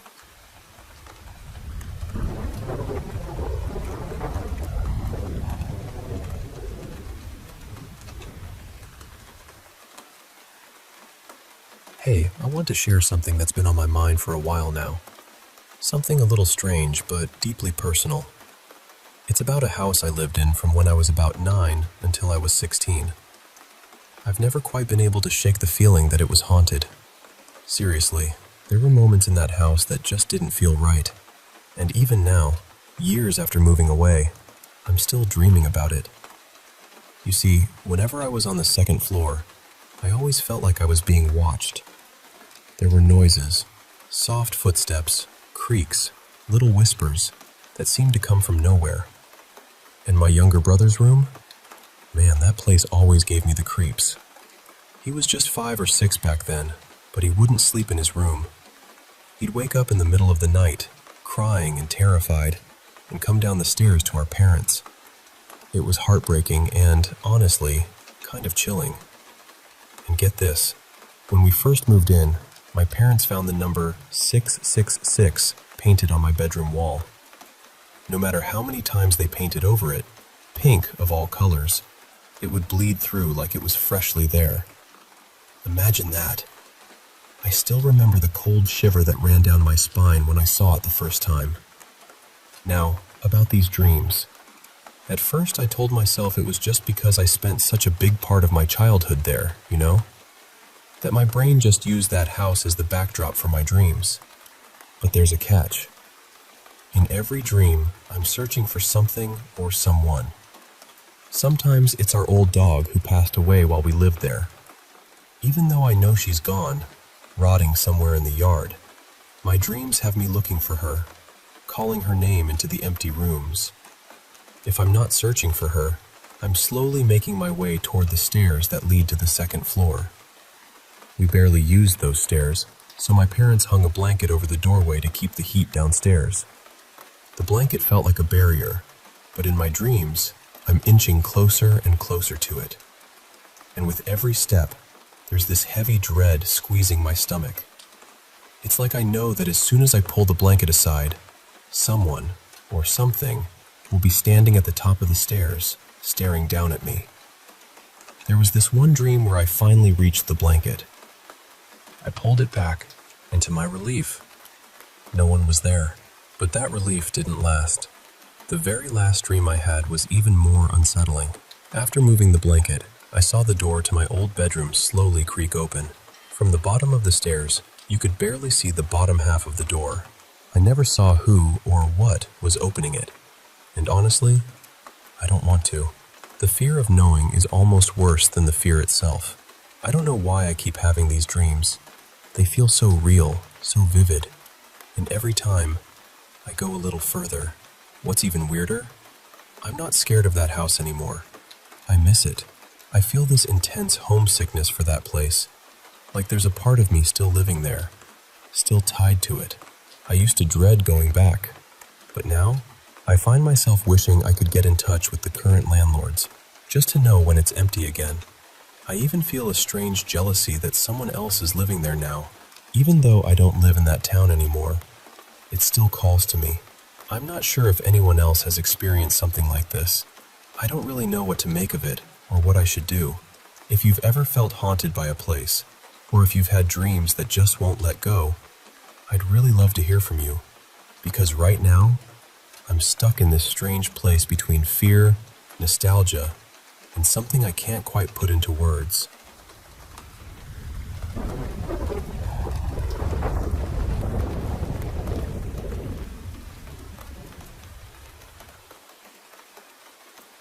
Hey, I want to share something that's been on my mind for a while now. Something a little strange, but deeply personal. It's about a house I lived in from when I was about 9 until I was 16. I've never quite been able to shake the feeling that it was haunted. Seriously, there were moments in that house that just didn't feel right. And even now, years after moving away, I'm still dreaming about it. You see, whenever I was on the second floor, I always felt like I was being watched. There were noises, soft footsteps, creaks, little whispers that seemed to come from nowhere. And my younger brother's room? Man, that place always gave me the creeps. He was just 5 or 6 back then, but he wouldn't sleep in his room. He'd wake up in the middle of the night, crying and terrified, and come down the stairs to our parents. It was heartbreaking and honestly, kind of chilling. And get this, when we first moved in, my parents found the number 666 painted on my bedroom wall. No matter how many times they painted over it, pink of all colors, it would bleed through like it was freshly there. Imagine that. I still remember the cold shiver that ran down my spine when I saw it the first time. Now, about these dreams. At first, I told myself it was just because I spent such a big part of my childhood there, you know? That my brain just used that house as the backdrop for my dreams. But there's a catch. In every dream, I'm searching for something or someone. Sometimes it's our old dog who passed away while we lived there. Even though I know she's gone, rotting somewhere in the yard, my dreams have me looking for her, calling her name into the empty rooms. If I'm not searching for her, I'm slowly making my way toward the stairs that lead to the second floor. We barely used those stairs, so my parents hung a blanket over the doorway to keep the heat downstairs. The blanket felt like a barrier, but in my dreams, I'm inching closer and closer to it. And with every step, there's this heavy dread squeezing my stomach. It's like I know that as soon as I pull the blanket aside, someone, or something, will be standing at the top of the stairs, staring down at me. There was this one dream where I finally reached the blanket. I pulled it back, and to my relief, no one was there. But that relief didn't last. The very last dream I had was even more unsettling. After moving the blanket, I saw the door to my old bedroom slowly creak open. From the bottom of the stairs, you could barely see the bottom half of the door. I never saw who or what was opening it, and honestly, I don't want to. The fear of knowing is almost worse than the fear itself. I don't know why I keep having these dreams. They feel so real, so vivid, and every time, I go a little further. What's even weirder, I'm not scared of that house anymore. I miss it. I feel this intense homesickness for that place, like there's a part of me still living there, still tied to it. I used to dread going back, but now, I find myself wishing I could get in touch with the current landlords, just to know when it's empty again. I even feel a strange jealousy that someone else is living there now. Even though I don't live in that town anymore, it still calls to me.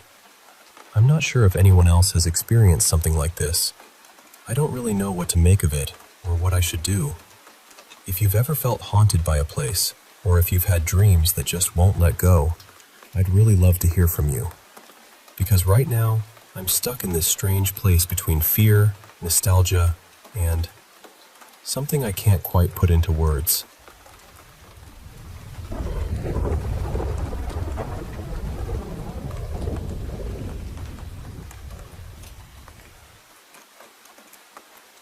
You know, my family, especially on my mom's side, has always had this closeness to the paranormal.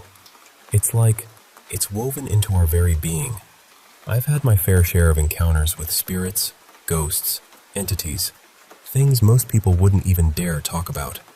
And, well, it seems I've passed a little bit of that connection on to my 11-month-old son, Jamie. For about a month now, something pretty unusual has been happening. Every night, when we tuck Jamie into his crib, we notice he's way more talkative than usual. Not that he's normally a quiet baby, oh no, he's got plenty to say, but when he's alone in his room, he just starts babbling away like he's having a full-on conversation. It's like his own little secret world. I've sneaked a few peeks when I hear all the noise, curious about what he's up to. And here's the thing, Jamie is always facing the wall. Not just staring into space, but really focused, like he's chatting with someone, or something, right there. It's kind of adorable, actually. There are these long pauses, like he's listening carefully. Then he'd burst out into babble again. And sometimes, after those pauses, he'd let out the sweetest, most infectious giggles and laughter. I swear, it sounds like he's playing a game with an invisible friend. One afternoon after his nap, I went into his room to pick him up. Now, my back's not the best, so I had to brace myself against the wall to steady myself. I kept my eyes on Jamie, but he was staring intently at the exact spot where my hand rested. Then, suddenly, he looked back at me, then at my hand, then back at me again, and just broke down into these heartbreaking wails like I'd hurt him. I was caught completely off guard. I asked him what was wrong, and he pointed right at my hand, crying as if that spot itself was causing him pain. That's when it hit me. I must have put my hand right where his friend usually sits. Feeling awful, I quickly moved my hand away and softly apologized to both Jamie and whoever, or whatever, he was talking to. Almost immediately, Jamie calmed down, and we went on with our day like nothing had happened. Now, my girlfriend was pretty skeptical at first. She's not much of a believer in the supernatural and tends to keep her feet firmly on the ground. But even she's been noticing the way Jamie acts during those nights, and I think she's slowly coming around to believing there's more to it than just baby babble. Shifting gears a bit, there's something else I want to share, something deeply personal. The night before my mom passed away last year, not long after Christmas, I had this incredibly vivid dream. In the dream, my Uncle Frank was there. Now, he died when he was 74, but in this dream, he looked like a young man, maybe late teens, full of life and energy. We were inside this house, and I was talking with this red-headed woman who reminded me a lot of the actress from that show Longmire. It struck me because my mom was a tall, lanky redhead, very much like that. I was standing in the kitchen with Uncle Frank, and outside, through a window made of this cloudy, wavy glass, like old hand-blown glass. My grandmother was gardening. She was the mother of both my mom and uncle, and had been a huge part of my upbringing. Even though the glass blurred her figure, I could tell it was her younger self, with her striking black hair. While I was talking with Uncle Frank, he suddenly put a gentle finger to the side of my head. I asked him, "What are you doing?" And he simply said, "I'm fixing you." Right then, this warm, golden light flooded the room, bright and comforting. And just like that, I woke up. I woke feeling an overwhelming sense of peace and calm, like a heavy weight had been lifted from my chest. When my wife stirred awake, I immediately shared the dream with her. Later, I told my adult son as well, who found it fascinating, especially since he'd had a strange but unrelated dream that same night. That afternoon, my brother called with the news that our mother had passed away peacefully in her sleep during the night. It was a shock. Though she had been ill, she wasn't expected to go so soon. Since then, I've been wrestling with what that dream means. Was it just my mind processing what was happening subconsciously? Or was it something more profound? Maybe a real connection with my family beyond this life? I've been searching for answers, trying to rekindle a faith I lost years ago, after a terrible betrayal by a church minister I once trusted. That hurt deeply affected my wife and shattered my belief for a long time. Now, I want to believe again. I feel moments, fleeting but powerful, where I sense something divine nearby. But a small, skeptical part of me keeps looking for a scientific explanation, searching for reason in the unexplainable. So, I guess what I'm asking is, have any of you experienced something like this? Do you think my dream could have been a visit from my loved ones who have passed on? What are your thoughts on the afterlife, on these mysterious moments that shake us to our core? I'd really appreciate any insights or gentle guidance as I navigate this path between faith and doubt. Because at the end of the day, all I want is to feel connected to my family, to something bigger, to a love that never truly dies.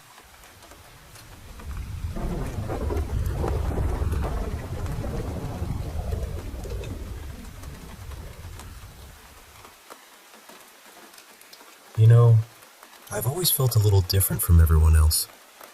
It's like there was this invisible barrier between me and the world, a barrier I wasn't quite sure how to cross. I grew up on the fringes of St. Gall, Minnesota, with my grandparents. If you asked anyone, they'd probably label them as old-school hippies, but honestly, they were emotionally distant, like shadows of people who held grudges I could never fully understand.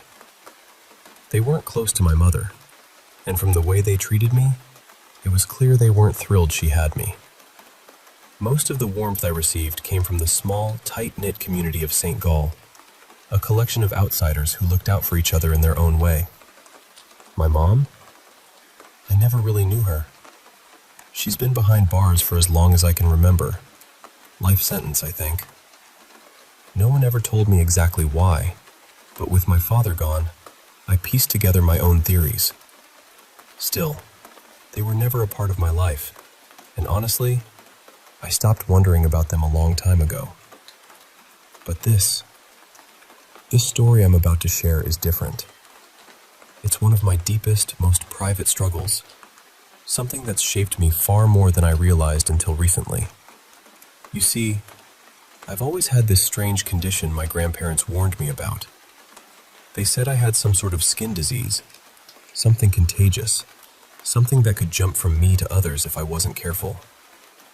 They threw around fancy Latin names and showed me doctor's notes, but even as a kid, I had my doubts. By the time I was 7, I knew it was nonsense, but that didn't change how I was treated. I had to keep my distance from people. No hugs, no kisses, just gloved handshakes when I did something right. And if I messed up, the basement was my punishment. A dark, silent room with no books, no distractions, just me and my swirling anxieties. The silence there was deafening. It pressed against my ears like a slow, suffocating wave. School was never traditional for me. I was homeschooled, mostly by my grandparents, who drilled me on facts and figures, especially European history. I surprised them with how much I absorbed, not just answers, but connections, patterns, and ideas that went beyond the textbooks. They called me a smart kid, but I never felt it. To me, I was just someone who saw and remembered things. If that was intelligence, well, it didn't feel like much. Eventually, the people in St. Gall started coming to me with questions. I found myself learning languages, fluent Spanish from watching Telemundo late at night, German from old World War II documentaries. By the time I was a teenager, I spoke 8 languages fluently. But intelligence, as I learned, wasn't just a gift. It was a curse. The constant self-doubt, the fear of being wrong, the endless questioning. It wore me down. I felt like I was walking on a tightrope, always balancing between knowledge and uncertainty. Because of that, I withdrew even more. I was terrified of leading others astray, afraid that one wrong word could cause harm. So I focused inward, retreating from the world around me. But then, there was nature. It was nature that gave me a reprieve, a chance to breathe and connect without all the noise of human expectations. It started one early May morning. The air was cool and thick with dew, the kind that clings to your eyelashes and makes the world shimmer softly. I was walking around the lake when I heard this terrible, heart-wrenching cry. It was coming from the Toussaint couple's farm. They'd set up traps to protect their chickens, and something was caught. I rushed over, heart pounding. At first, I thought it was a dog, but the paws didn't match.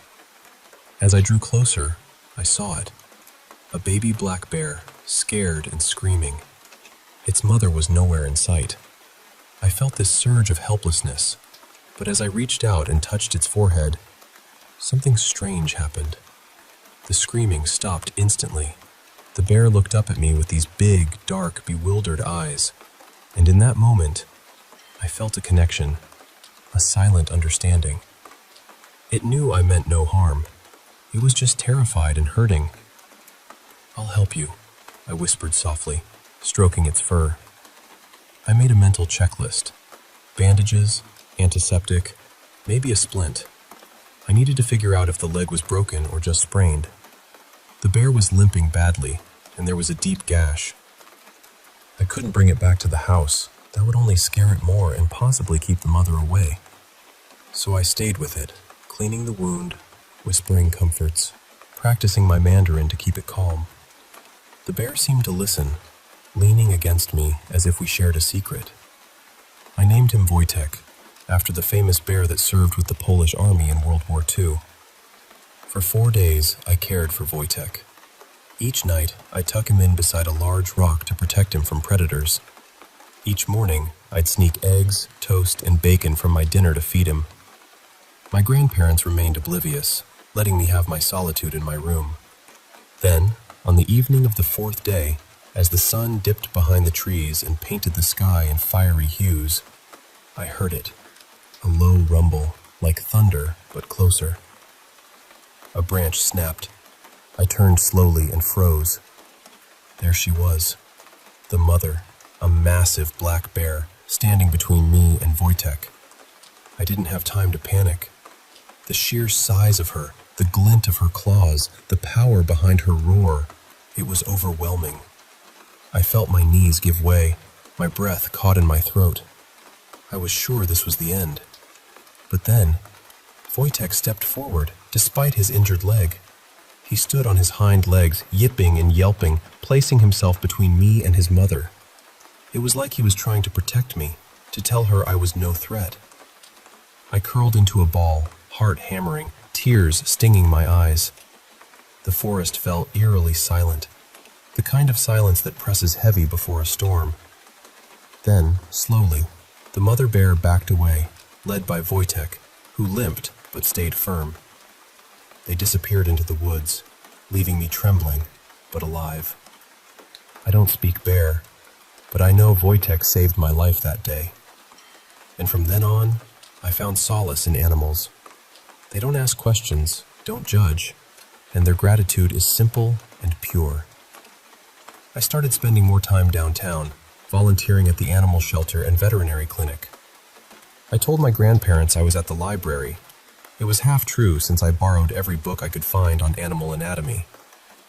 The dogs at the shelter, once barking and growling, would fall silent the moment I entered. Their eyes would lock onto mine, curious and hopeful. When I was 16, my grandparents passed away within months of each other. I inherited their estate, sold the house, and moved into a modest apartment downtown. Though unlicensed, I became a go-to for local farmers needing help with their cows and goats. They affectionately called me Doc Charming, a nickname that still makes me smile. I used the inheritance to fund my veterinary degree at MSU, finishing ahead of schedule.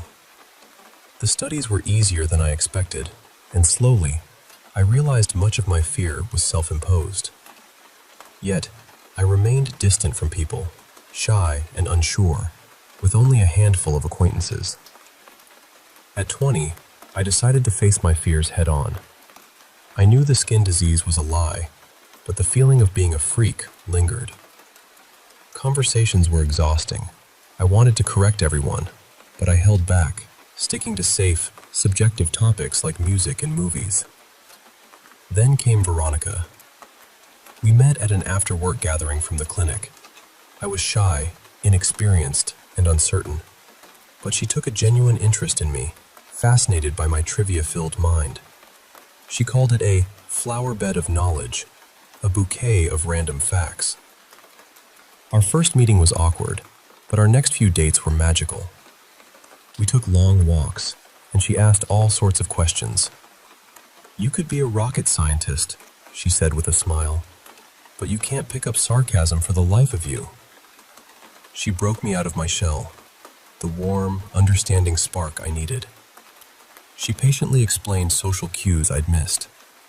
With her, I found my voice, and soon, I could hold my own in conversations with her friends. It's been a journey, a slow unraveling of fear and isolation. But I've learned that connection, whether with a scared baby bear or a kind person like Veronica, is what truly heals the mind. And maybe, just maybe, my mind isn't so contagious after all. It just needed the right company to bloom.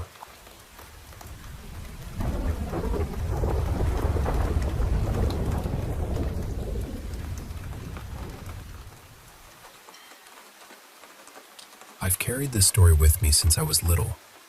From the time I was about 6 years old, I remember people saying our house had something in it. Not always in a dramatic way. It was more like a quiet thing everyone knew, but didn't always talk about too loudly. When I was around 8, I saw a woman walking inside the house of my grandmother's sister. Her house was right beside ours, so it was a place I knew well. But that woman didn't feel familiar. I remember just staring, trying to understand what I was seeing, and even now, I can still picture it. Around that same time, my aunt was pregnant, and at night we would hear these strange sounds outside. People in our town said they were witches. In our rural place, stories like that were not treated like fairy tales. People believed those witches preyed on babies and unborn children, so when we heard those sounds, there was real fear in the house. As I got older, maybe around 10, I became curious about things I probably didn't fully understand yet. I started searching about past lives, wondering who I might have been before this life. I don't really know why I felt so drawn to it, but something in me wanted answers. When I was 11, we moved into a new house beside my grandmother's place. That was when I started feeling things more strongly whenever I was alone. It wasn't always something I could see. Sometimes it was just a heavy feeling, like the air had changed. My mother had her own experience too. One night, she woke up and saw a woman walking from their bedroom door toward the window. And I remember another time seeing a lady dressed in black moving from our kitchen toward the entrance. But I didn't see her feet. It didn't look like she was walking. It looked more like she was gliding. When I was 13, I started having this strong feeling about the year 2025. I kept thinking, something is connected to that year. I didn't know what it meant. I just felt it. Then in February of 2025, my grandfather passed away. 15 days before he died, a memory appeared on my Facebook story. It was a photo of me with him. That account had been active for years, and I had memories turned on before, but I had never seen that particular reminder come up like that. On the morning he died, I woke up around 4 feeling uneasy. The night before, the dogs outside had been barking loudly. Our bedroom also had this strange smell, even though I had just cleaned it. I couldn't explain it. Something felt wrong. Then around 8 in the morning, I got the news. I broke down. After he passed, he started appearing in my dreams. Not every night, but almost every month. Sometimes it felt like he was trying to say something. Sometimes he would ask where my grandmother was. There was one dream where I saw him with his mother, my great-grandmother, who lived to be 100, and my infant cousin was there too. After that dream, I didn't see them again for a while. Then this May, I dreamed of my grandfather again. Before the dream, I had been sleeping close to the wall, near an electric socket. In the dream, it felt like I was about to hit my head. I woke up suddenly and moved. When I went back to sleep, he appeared again. It felt like he was the one who woke me. I asked him why, but he never answered. Now I have another strong feeling, this time connected to the year 2045. I don't know what it means. Part of me worries it could be about my death or an accident, but I also know feelings can be hard to understand when they come so strongly. What I do know is that my intuition has always been powerful. When I have choices to make, I often feel which one is wrong, and that feeling pushes me toward the other choice. Most of the time, it turns out to be right. Later, I learned that both sides of my family, from my grandparents and beyond, believed in these things too. So maybe it was always around us. Maybe I was just the one who noticed it more. I've also seen shadows that people in our place would call duendes. And once, when I was young, I heard a man yelling, but when I looked, there was no one there. We were staying near a house people said was haunted by a man. I don't share this because I expect everyone to believe me. I share it because these things stayed with me. They shape the way I understand my dreams, my instincts, my family, and the strange, quiet moments when you feel something is there, even if you can't prove it.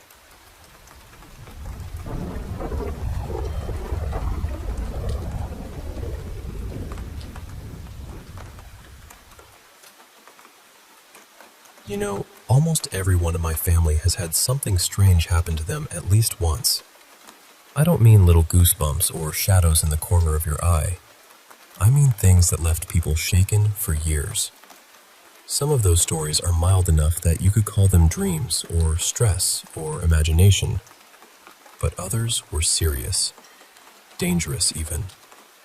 For the longest time, nobody really understood why it kept happening to us. My great-grandmother passed away around 8 years ago.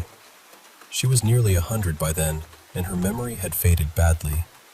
Most days, she didn't recognize anyone except the woman who looked after her, a distant relative who stayed with her almost constantly. A few months before she died, some of us went to visit her. My parents, a few uncles and aunts, and a bunch of cousins. I still remember walking into that room and seeing her lying on this wide wooden bed, so small under the blanket, just staring at the ceiling like she was watching something the rest of us couldn't see. My uncle sat beside her and tried talking to her. He reminded her of old family gatherings, of how everyone used to praise her cooking, of the sweets she made during festivals. She barely reacted. She didn't speak much that day at all. But that night, after dinner, my cousins and I were sitting in her room, talking quietly. Out of nowhere, she turned her head and looked straight at me. And she said, "Shahjahan, why aren't you wearing the tabiz I gave you?" Shahjahan was my grandfather, her eldest son. I told her gently that I wasn't him. I said I was her great-grandson. She stared at me for a long moment, almost like she heard me but didn't accept it. Then she called me Shah Jahan again and asked where my amulet was. I laughed a little and told her I didn't need one. That was the first time her face changed. She looked offended, hurt even. Then she said, very quietly, "You do need it. All of you do." I asked her why, and she told me it protected our bloodline from attracting things we were never meant to attract. Then she said if I didn't wear it, I might end up like her aunt. That was when she told us the story. Back when she was a child, her family lived on a small island in the Mandeshwari River. It's abandoned now, and it has been for decades. But in those days, her family was wealthy. They were from a zamindar household, and they had a large villa on that island. Her grandfather had only one daughter. She was adored by everyone. When she was still very young, the family began discussing her marriage, because that was normal in those days. The strongest match was the son of her father's close friend. He was only a couple of years older than her, and the two had known each other since childhood, so nobody objected. But then her father started having dreams. Every night, a dark figure of a man came to him and warned him not to let the girl marry anyone. "She belongs to me," the figure said. "She is my bride."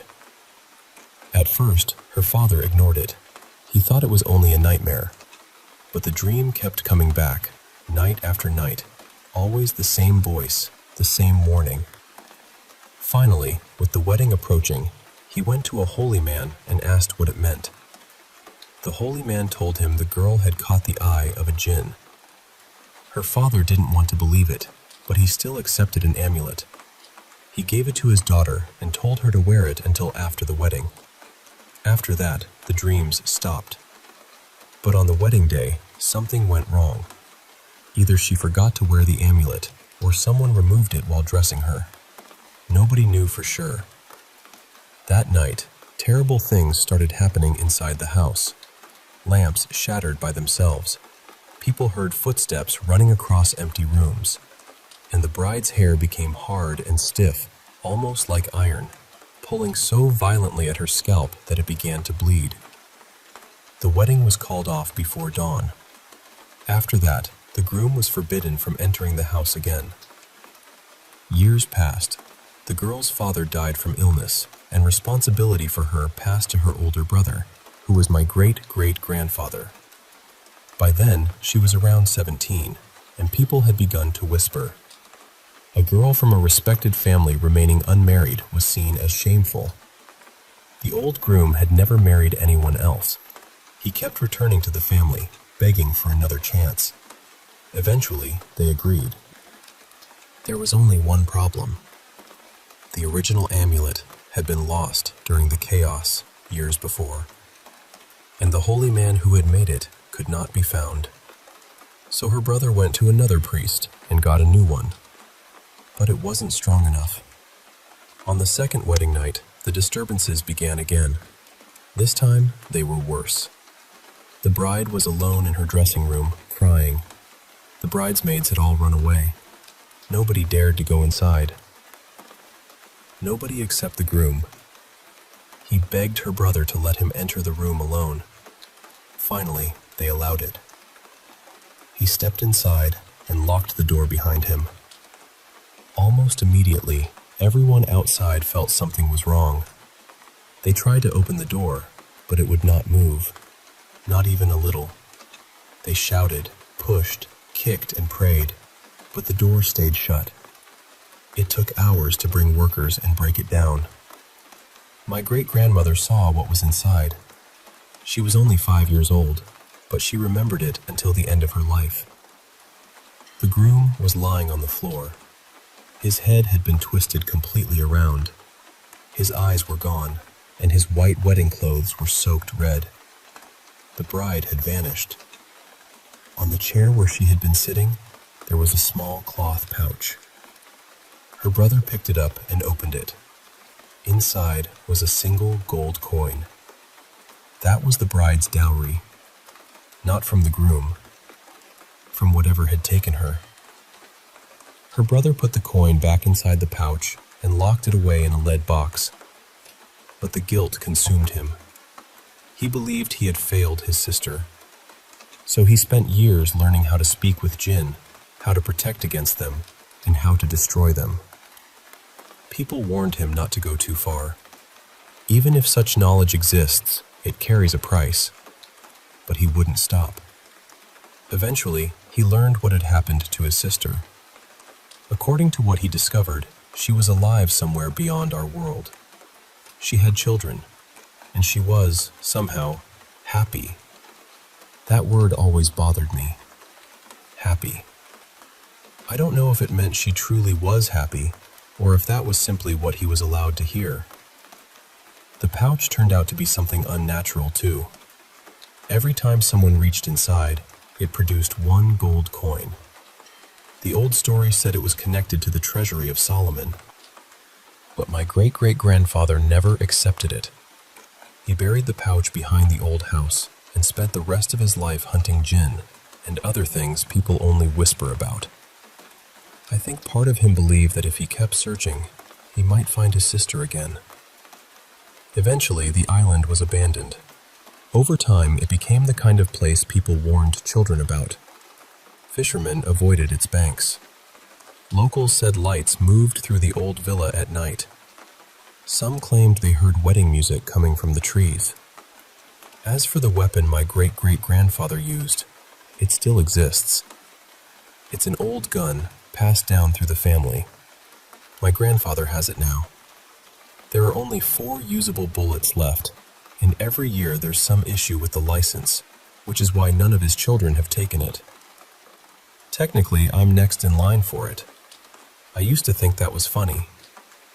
Then, about a month ago, a few of my cousins and I went to that island to see whether the stories were true. And I'll just say this. One of us nearly died. The police got involved.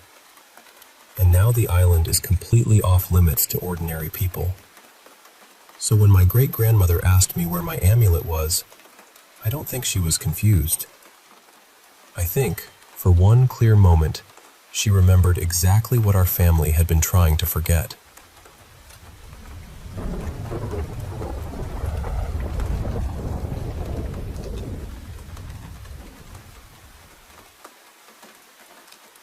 So this happened last year, when I was living with 2 friends from university.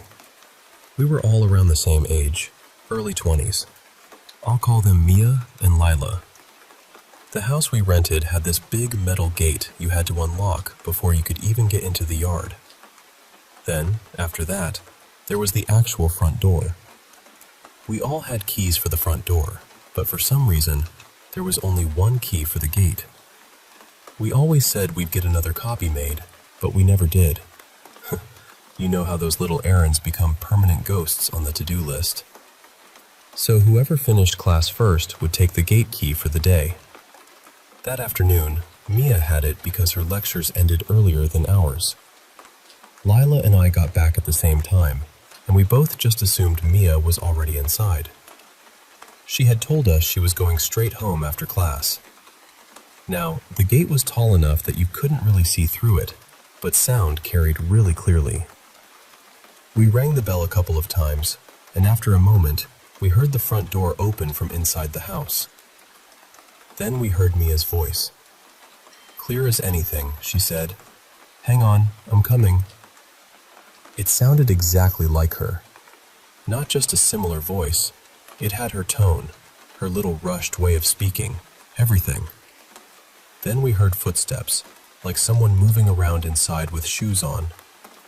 So Lila and I just stood there, waiting. But nobody came.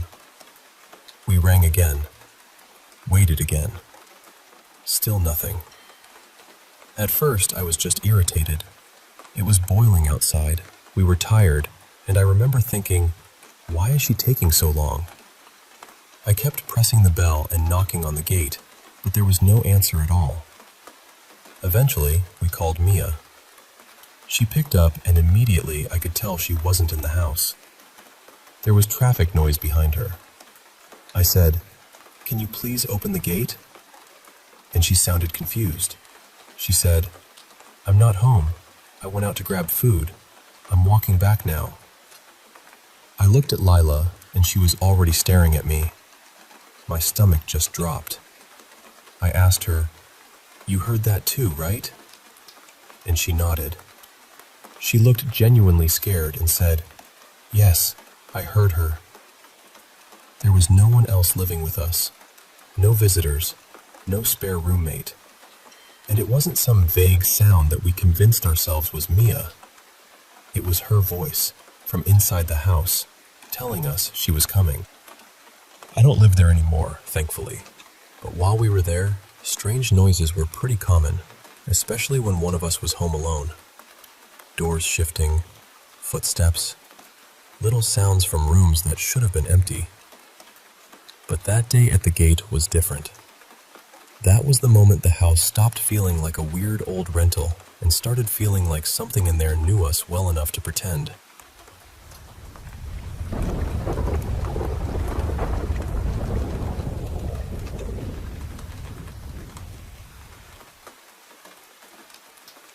I grew up in a little town in central Georgia when I was about 8 years old. And when I say little, I mean the kind of place where everybody knew everybody. And if you sneezed on one end of town, somebody's aunt heard about it by supper. My best friend back then, I'll call him Clint, lived in this big white house at the top of a hill. It had this enormous yard, the kind that felt made for tossing a football around or playing baseball until the sun started slipping behind the trees. But the house itself always gave me a strange feeling. It was old, really old. People around town said it had been used as a hospital during the Civil War, and even as a kid, I understood what that probably meant. A house like that had seen things. Heavy things. Some afternoons, Clint and I would ride the bus back to his place, and I'd hang out there until my parents got off work. My house was only a short walk down the road, and my mom worked nearby, so nobody thought much of it. That was just how things were in a tiny southern town. One day, we got to his house like usual. Clint had his own key, so he unlocked the front door. There was one of those glass storm doors in front of it, and I remember him opening both, letting us in, then shutting everything behind us. And he locked it. Not just the regular lock either. He turned the deadbolt. We went upstairs to his older brother's room, where we usually played with Legos and tried to sneak in a little time on the Xbox. I think we were playing Halo, or at least trying to, when I heard something downstairs. The front door unlocked. I knew that sound, that sharp little turn of the deadbolt. Then the glass door opened and closed. Then the main door shut after it. I looked over at Clint and said, "Is your dad home?" He didn't answer right away. His face had gone pale, and his eyes looked huge. "No," he said quietly. "He won't be home for another hour." Then we heard footsteps. Slow, heavy steps across the wooden floor downstairs. Then they started up the stairs. That was when we both lost it. We started screaming, because from where we were sitting, we could see the staircase. We could hear someone coming up, clear as anything. But there was nobody there. No shadow, no person, nothing. Just footsteps. They came all the way up to the landing and stopped right outside the room we were in. For a few seconds, everything went still. Then the footsteps turned around and went back down the stairs. I moved away not too long after that, and I haven't seen Clint since. And look, I know there are ways to explain things when you're a kid. Old house, ghost stories, imagination running wild. Sure, but that doesn't explain why Clint heard it too. And even though it scared me half to death at the time, strangely enough, that wasn't even the worst paranormal thing I've ever experienced.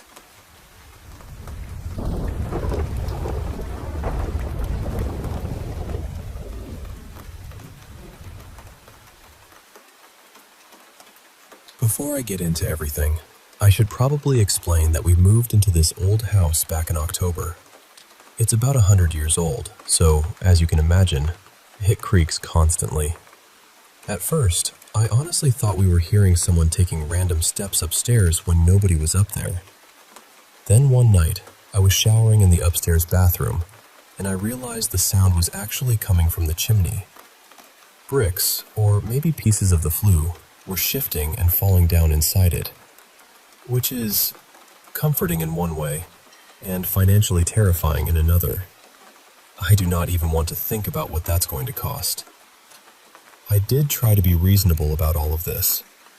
I looked online, checked old police scanner reports, searched through news articles, and from what I can tell, nobody has died in this house. At least not in any way I could find, and not through the last several owners. But ever since we moved in, I've been waking up randomly in the middle of the night. That never really happened when I lived with my parents, and it didn't happen much in my old apartment either. Sure, sometimes I'd wake up because I had to pee, or because I needed to shift around from pain since I have chronic health issues. But this is different. Now, a couple times a week, I'll wake up at midnight, or sometimes exactly 3:33 in the morning.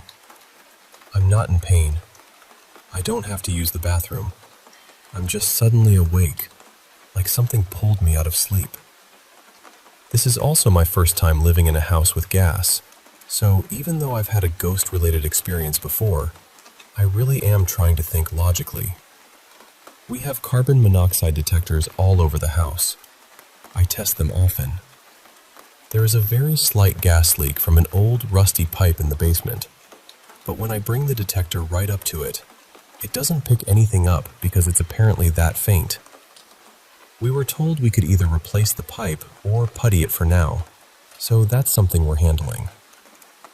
But I really don't think carbon monoxide poisoning is what's happening. My kids, my fiancé, and I aren't having unusual health issues or memory problems.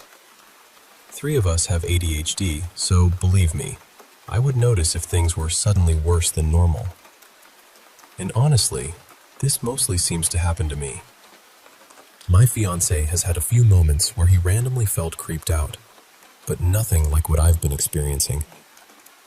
Lately, it happens when I'm right on the edge of sleep. I'll be almost fully asleep, barely conscious, and then suddenly I'll hear muffled talking, or creaking that doesn't sound like a small animal and doesn't sound like my kids. Last night was the worst one.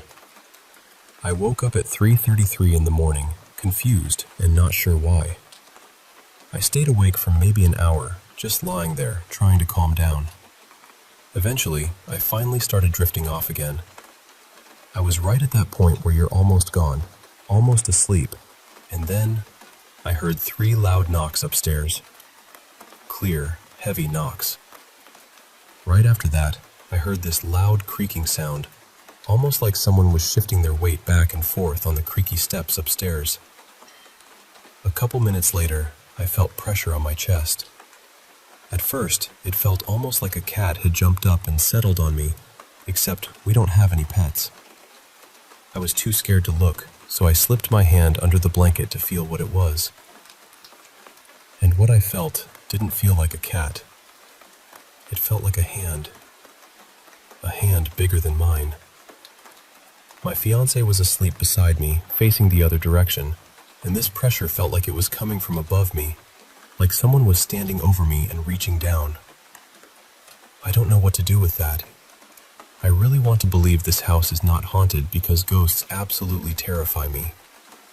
I love horror movies, but ghost stuff gets under my skin in a way nothing else does. I'm the kind of person who can watch one ghost movie and then feel on edge for a month afterward. When we moved in, I saged the house. I make simmer pots sometimes. I burn protection candles every now and then. I've tried to make the house feel safe and peaceful, but now I feel like I need to do something different. The only other time I experienced something this creepy was when I was a child. And even then, whatever presence I felt never touched me. This time, it did.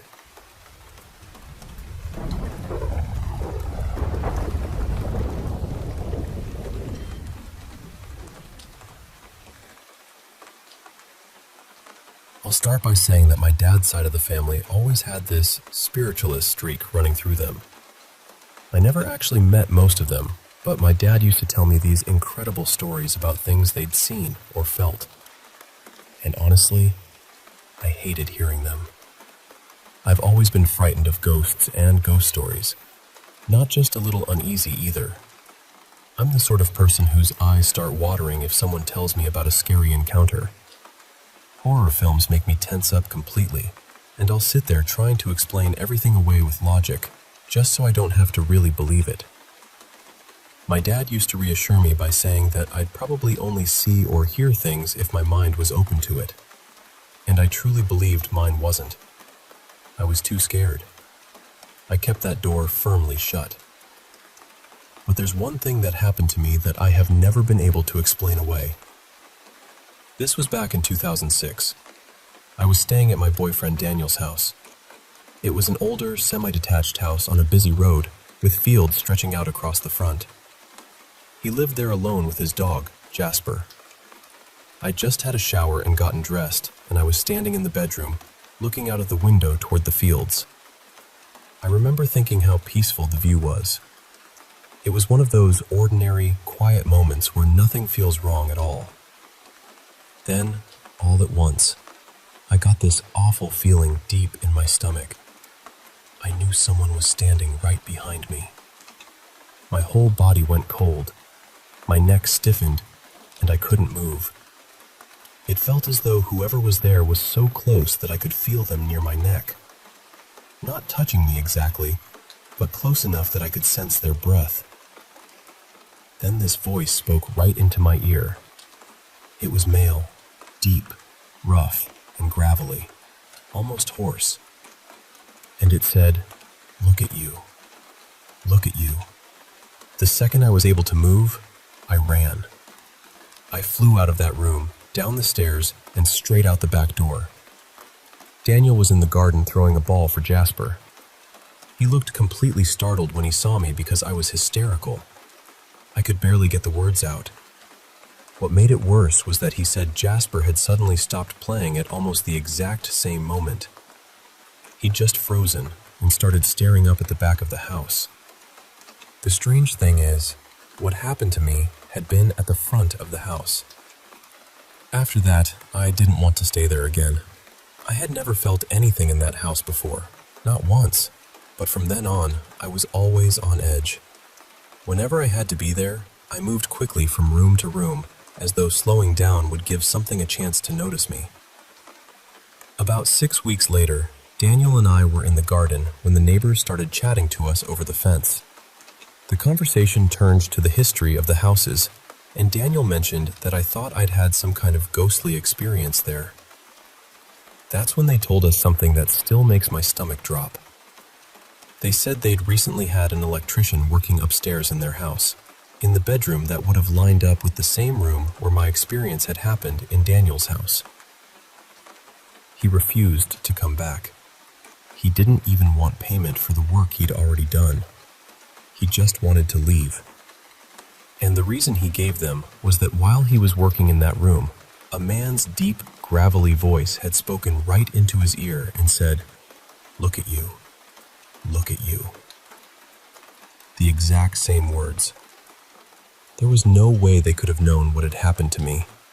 They had been away on a cruise around the time I told Daniel, and nobody had been in touch with them about it. Everyone swore they hadn't spoken about it before that day, and their reactions felt completely genuine. Believe me, I wanted to think they were winding me up. I wanted that so badly. But they weren't. Daniel never had an experience in that house himself. He's very logical and doesn't like reading too much into things. But even he said that between the look on my face that day, Jasper's reaction, and then the neighbors telling us what happened to the electrician, he couldn't just dismiss it. I still don't know what it was. I don't know why it happened to me, or why it happened then.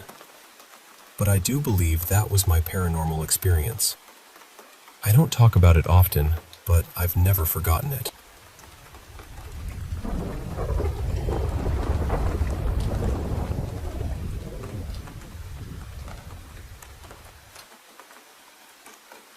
I've had strange things happen before. Things I could usually brush off, or at least try to explain away. But this one genuinely left me unsettled, and honestly, I still don't know what to make of it. That night, I was sitting on the couch in the living room, trying to finish some homework while my mom was nearby. We live out in a canyon area, so there's a lot of wildlife around, and once it gets late, it turns pitch black outside. It also gets really cold, and the whole place becomes so quiet that every little sound feels louder than it should.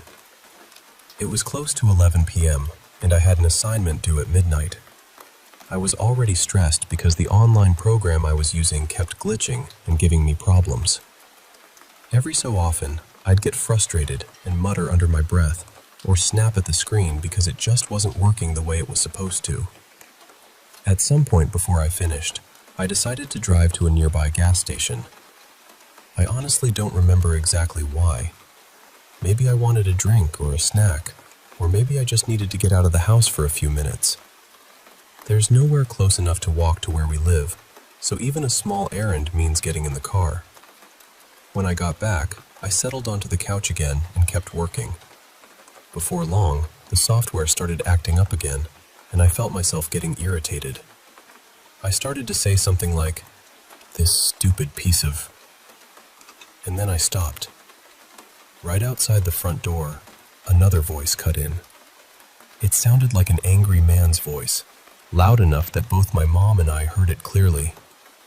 But the strange part was that it didn't sound like normal speech. It almost sounded like someone, or something, was trying to imitate English without actually forming real words. Just this harsh, furious voice, right there by the door. The anger drained out of me instantly. I just looked over at my mom, and she was staring back at me with the same stunned expression. Neither of us said anything for a second. Then she told me she had heard the exact same voice earlier, while I was gone at the gas station. That made the whole thing even stranger. I asked her if she had been able to make out any words either time, and she said no. She said it sounded angry both times, but there were no clear words, no sentence, nothing that made sense.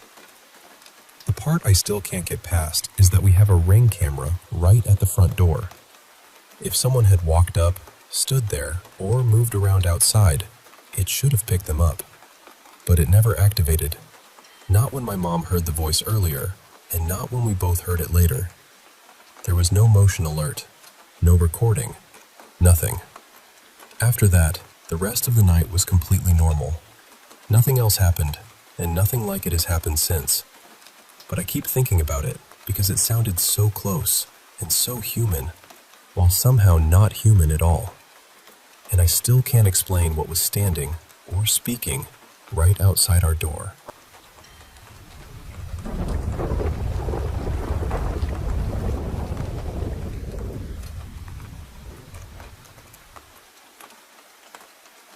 I don't really know what else to do at this point. I've tried handling it the only way I can. I don't have extra money right now for Palo Santo, sage, or anything like that, so I just stood there and told it out loud that it needed to leave. I thought maybe being firm would help, but honestly, I think it made things worse. I'm in southeastern Michigan, and what's strange is that this didn't come out of nowhere completely. About 4 years ago, we actually caught something on camera. That was the only time anything really happened back then, and after that, it went quiet. Completely quiet. So I have no idea why it's suddenly active again now, or why it seems so focused on me. It feels like it knows how to scare me. At first, about a week ago, I kept seeing little movements out of the corner of my eye. Just quick flashes, too fast to make out a shape. I'd turn my head and there'd be nothing there. Then every day it seemed to add something new. First it was movement. Then I started making out what looked like a head, then arms, then hands. After that, I began seeing tiny flashes of light, then shadows. Then I could feel it near me. That's the part that really got to me. There'll be this sudden coldness or a tingling feeling on my skin. Sometimes it feels like something is touching me. Other times, my bed will shift just enough for me to feel it move underneath me. And lately, when I'm upstairs in the kitchen, it sounds like a big, heavy man is charging up the basement stairs. Not walking, charging, like somebody is running at full speed right toward me. Now I'm seeing wisps, almost like mist, right in front of my face. It isn't just once in a while anymore. It's constant. Every day, all day. The noises keep getting louder too, like it's trying harder and harder to make sure I notice. Today was the worst it's been. I finally told it that if it kept scaring me, or if it tried to hurt me, then it was no longer welcome in my house. And whatever it is, it did not seem to like that. After that, everything got louder. I kept seeing it around me, or feeling it nearby. My bedroom is in the basement, which is where the activity is the strongest. And a little while ago, I was down there alone when it started up again. I tried to ignore it. I put my phone close to my face so I wouldn't have to see anything around me, and I turned the volume up so I wouldn't hear the noises. And then my phone started acting wrong. The sound distorted. The picture glitched. It was like something was messing with it right in my hands. My daughter, Leah, has seen it too. Sometimes she refuses to go downstairs at all. She calls it the white monster. But my son and my husband, nothing. They haven't had any experiences with it, not one. So I don't know what I did. I don't know why it seems angry with me, or why it keeps coming after me specifically. I just know I need help, because I'm scared and I'm tired. And the reason I believe it's something in this house is because none of this happens anywhere else. Only here. Only in my home.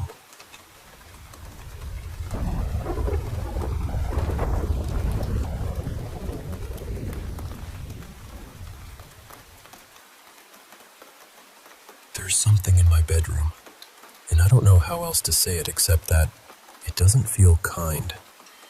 At first, I honestly thought it was one of my cats. My cats come into my room almost every night. I can feel them jump up onto the bed, move around a little, groom themselves, and then settle somewhere near my feet. They're quiet little creatures, and they seem to like being unnoticed. The moment I make it clear that I know they're there, they usually disappear or tuck themselves behind the blankets. But this is different. There's something else in the room with me. Something that tries to act like a cat, but it isn't one. I think it's been around for close to 2 years now. I can't really see it the way I see my cats, but I can hear it purring, and the feeling I get from it is wrong. Heavy. Unwelcome. I have this awful suspicion that it's connected to a man who hurt me in the past. It likes to touch my foot, especially when I'm trying to sleep. At first, I tried to ignore it, hoping that would make it stop. But lately, it has become more forceful. One night, it shoved my leg down against the bed so hard that it startled me awake. I got angry. I called on Jesus for protection, and that was when it showed itself. What I saw was a dark shadow, just the head and upper body, hovering above me. It also does this strange thing where it makes my body vibrate. I know that sounds bizarre, but that's the closest way I can describe it. The vibration goes through me, and after a while it makes me feel sick. It wears me down. It's not just frightening, it's exhausting. I've seen it watching me too. At one point it appeared like a tiny man. Then it changed into something like a miniature cat, and then something almost like a mouse. It kept shifting, right in front of my eyes. That's one of the things that confuses me most. Why is it so small? Why does it keep taking on these little forms? Last night was worse. It pinned my leg to the bed and held me by the ankle. The pressure felt so real that I was sure I'd wake up with a bruise. There's something else, too. I can sense what feels like an opening, almost like a doorway or a portal. I don't know what else to call it. It feels as though something opened it, and sometimes I feel it pulling at my body. It's like being caught on a wave while I'm lying completely still. It wakes me up, and after a while, the pulling starts to hurt. I've searched for answers, but I haven't found anything that truly fits. Some of the pictures I've come across look close to what I'm dealing with. A few people have mentioned the Fae, or something like a duende, but I don't think that's what this is. It doesn't feel like a fairy or a trickster spirit. It feels paranormal, and darker than that. What unsettles me most is that I don't think it knows I can see it. I've watched it watching me, and I've seen it change shape right in front of me. When I reached for my phone to record it, it didn't really hide. It just stayed there, almost like it didn't understand what I was doing. And honestly, I think something in me has changed. I was never this aware of things before. I never noticed anything paranormal like this. But over the last year, it feels like something opened in me, like a door in my mind that I didn't ask to open. Some people might call it a third eye, I guess. All I know is that I've seen things I can't explain. Strange things. Disturbing things. And whatever this is, it keeps coming back.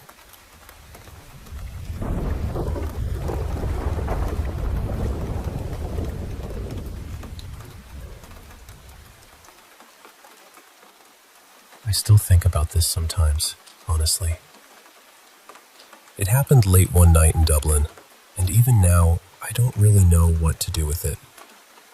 It was February, cold the way only Ireland seems to get cold, and I was walking home from the gym sometime around 11:30. It might have been closer to midnight. I was taking the route through the grounds around an old church, this little park area with one road cutting through it and a footpath along the side. I was already on edge that night because a few weeks before, someone had followed me through a different park on my way to the gym. So I was being careful, checking behind me every so often, listening for footsteps, all of that. The road through the church grounds was straight and pretty well lit. It led toward the church car park, and then there was a gate into a small housing estate where I was living with my grandmother at the time. It was one of those places where everyone recognized everyone, or at least you knew when somebody didn't belong. There was also a river running along that stretch, with a steep embankment down to it. I knew how awkward and dangerous it was because when we were kids, my friend Callum once slipped down there trying to rescue a football from the water. Even at 10 or 11, we could barely keep our footing on that bank. So anyway, I looked over my shoulder for just a second. There was nobody behind me. But when I turned back around, there she was. An elderly woman. Much too close to have come from the gate, because I would have seen her before. She was wearing a pale cardigan and a long, light-colored dress, and she had shopping bags in both hands. That alone felt strange. It was freezing, it was nearly midnight, and she looked to be in her late 80s at least, maybe older. I remember being able to see her face clearly under the streetlights. Her posture was hunched, slow, tired. But I didn't recognize her from the estate, and that bothered me more than I wanted to admit. Still, I told myself she was just an old woman, nothing more. So I kept walking. When I got close, maybe a meter away from her, she suddenly let out this awful screech. I don't mean a shout. I don't mean a scream like someone being startled. It was this sharp, terrible sound that honestly didn't feel human. It went right through me. I jumped and hurried past her, trying not to panic. I only got a few steps away, maybe 3 or 4 meters, before I looked back. And she was gone. Just gone. There was nowhere she could have gone that quickly. I didn't hear footsteps. I didn't hear the rustle of bags. I didn't hear her fall. And because of where she had stopped, right beside the river, the only place she could have disappeared to was down that embankment. But that bank was steep. I knew it was steep. A child would have struggled on it, never mind a frail old woman carrying bags. And if she had fallen, I should have heard something. A splash, a cry, anything. There was nothing. When I got home, I told my grandmother. She listened quietly, and then she said the thing I had already been afraid to say out loud. She said it sounded like a banshee. In the old stories, a banshee appears as a woman in white, crying or wailing as a warning before death comes to a family. Sometimes she's seen near water, washing blood from clothes. And I know how that sounds. I know there are probably people who would try to explain it away. Maybe she was a confused elderly woman. Maybe she stepped into the shadows somehow. Maybe I was tired, anxious, already scared from what had happened weeks earlier. But I can't make any of those explanations fit. Why was she there at that hour? Why was she dressed like that in the cold? Why did she scream at me? And what was in those bags? Not long after that night, my grandmother was hospitalized. She survived, but only for a few more months. So sometimes I wonder if that woman, whatever she was, had been warning me. I still don't know. But I remember that sound, and I remember looking back at that empty road with the river beside it, knowing there was no ordinary way she could have vanished.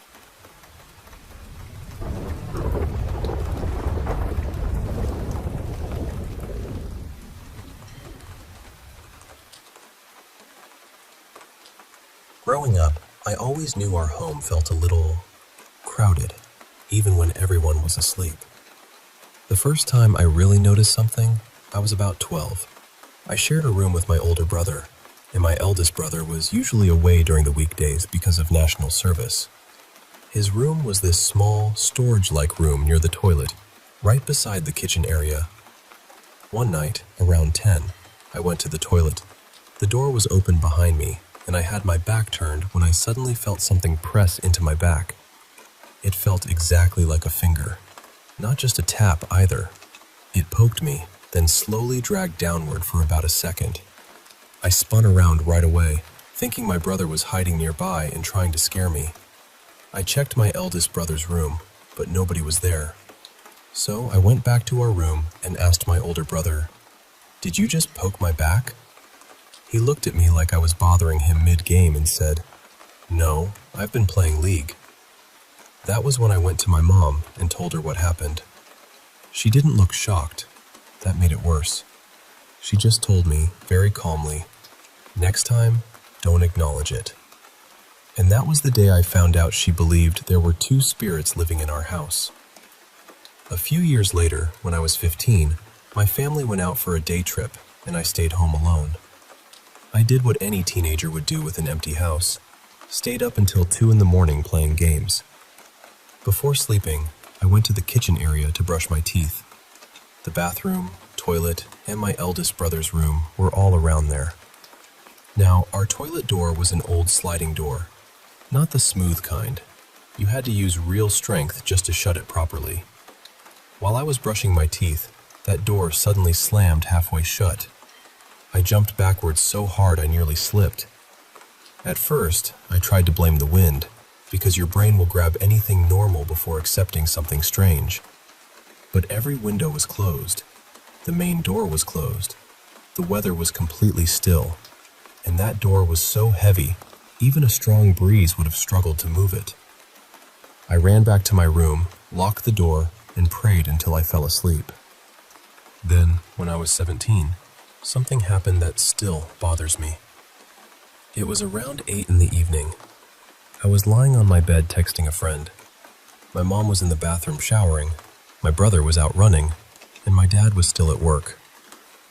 Then, from the kitchen, I heard my mom call my name. Clear as day. Her voice, her tone, loud enough that I answered from my room. But she didn't respond, so I got up and went to the kitchen. I asked, "Mom, what did you call me for?" She looked confused and said, "What are you talking about? I didn't call you." My heart just dropped. I said, "Okay," and went back to my room, trying to convince myself I must have misheard. About 20 minutes later, she came in and said, "Mira, next time you hear your name being called, don't answer. You already know what it is." I told her, "But it sounded exactly like you." Her face went pale. She said she would try to get a Buddhist priest to bless the house, but in the end, she couldn't find anyone available. By 19, I had convinced myself the strange things only happened around the kitchen. I was wrong. One night, around 9, my brother was eating in the kitchen while I was in our room playing games. We had a bunk bed, and near it was a small drawer where we kept clothes. On top of that drawer, we had a little open container filled with pens, pencils, and markers. Suddenly, one pen dropped to the floor. I sat up too fast and hit my head on the bottom of the bunk bed frame. Before I could even react properly, another pen flew from the drawer across the room toward the window. I shouted for it to stop. My brother rushed in and asked what happened. I told him, one pen fell and another one literally flew across the room. He didn't really believe in this kind of thing, so he looked at me and said, "Are you sure?" Right after he said that, the pen by the window slid across the floor by itself toward the door. We just stared at each other. I said, "Yeah, I'm pretty sure." After that, we told our mom, and she basically said we just had to live with it until we moved out. The last story is actually my mom's. This happened a few months ago, near a gas station close to our house. It was around 8 at night, and my mom was walking home from the bus stop when she saw my uncle's car at the gas station. He was refueling. But then she noticed a woman sitting in the passenger seat. That confused her, because my aunt was at home with the kids. So my mom messaged her sister and said she saw someone in the car. My aunt replied, "Maybe he's giving a colleague a ride home. I'll ask him when he gets back." A little later, my mom got a call from my uncle. He asked, "Did you really see a woman in my passenger seat?" My mom said, "Yes." "Who was she?" There was a pause. She could hear him talking to my aunt in the background before he came back and said, "Please don't scare me. There was nobody in my car. I wasn't driving anyone." My mom said, "But I really saw someone sitting beside you." At that point, my aunt started shouting and chanting in the background, and my uncle quickly ended the call. There's one more story, but I don't remember it myself because I was barely 3. My mom told me about it later. Back then, my grandparents were still living with us in that same old house. I was playing with a ping pong ball, bouncing it against the wall while my mom and grandparents watched me. One time, I threw the ball at the wall, and instead of bouncing back normally, it lifted upward by itself, rose toward the ceiling, then dropped down again. My mom and grandparents looked at each other and silently agreed not to tell me. I only found out years later when I asked my mom about her own experiences. And honestly, after everything that happened in that house, I believe her.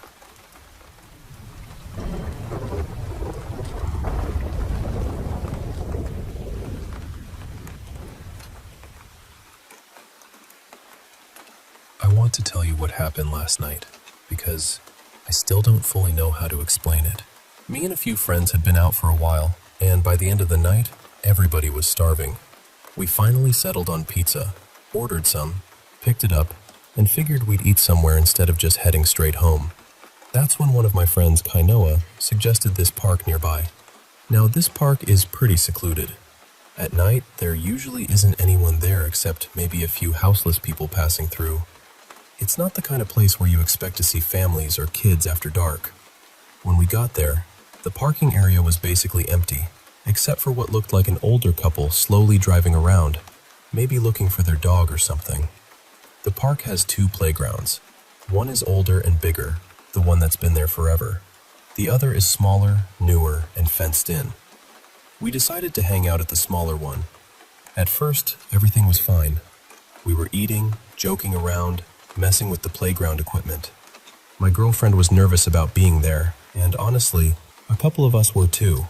But after a little while, she seemed to relax. I even started having fun. I was sitting on this spinning thing, or swinging thing, I don't even know what it's called, and my friends were pushing me around on it. Then we started hearing noises. At first, it was easy to explain away. It could have been wind, or something moving in the trees, or maybe someone somewhere in the distance. But then the sound changed. It started to sound like humming. Then it sounded more like singing. And almost immediately after that, I got this horrible feeling in my stomach. It wasn't just fear. It was this deep, heavy dread, like my body knew something was wrong before my mind could catch up. Kainoa heard it too. He was the one who had wanted to come to the park in the first place, and even he looked uncomfortable. Once he said he could hear the singing, we all pretty much decided it was time to leave. The thing is, we live in Hawaii. Most of us in the group are Hawaiian, born and raised here, and we grew up hearing these stories. So when you hear singing in a dark, empty place where nobody should be singing, you don't just laugh it off. You think about night marchers. In Hawaiian folklore, night marchers are spirits of ancient Hawaiian warriors who are said to walk the islands.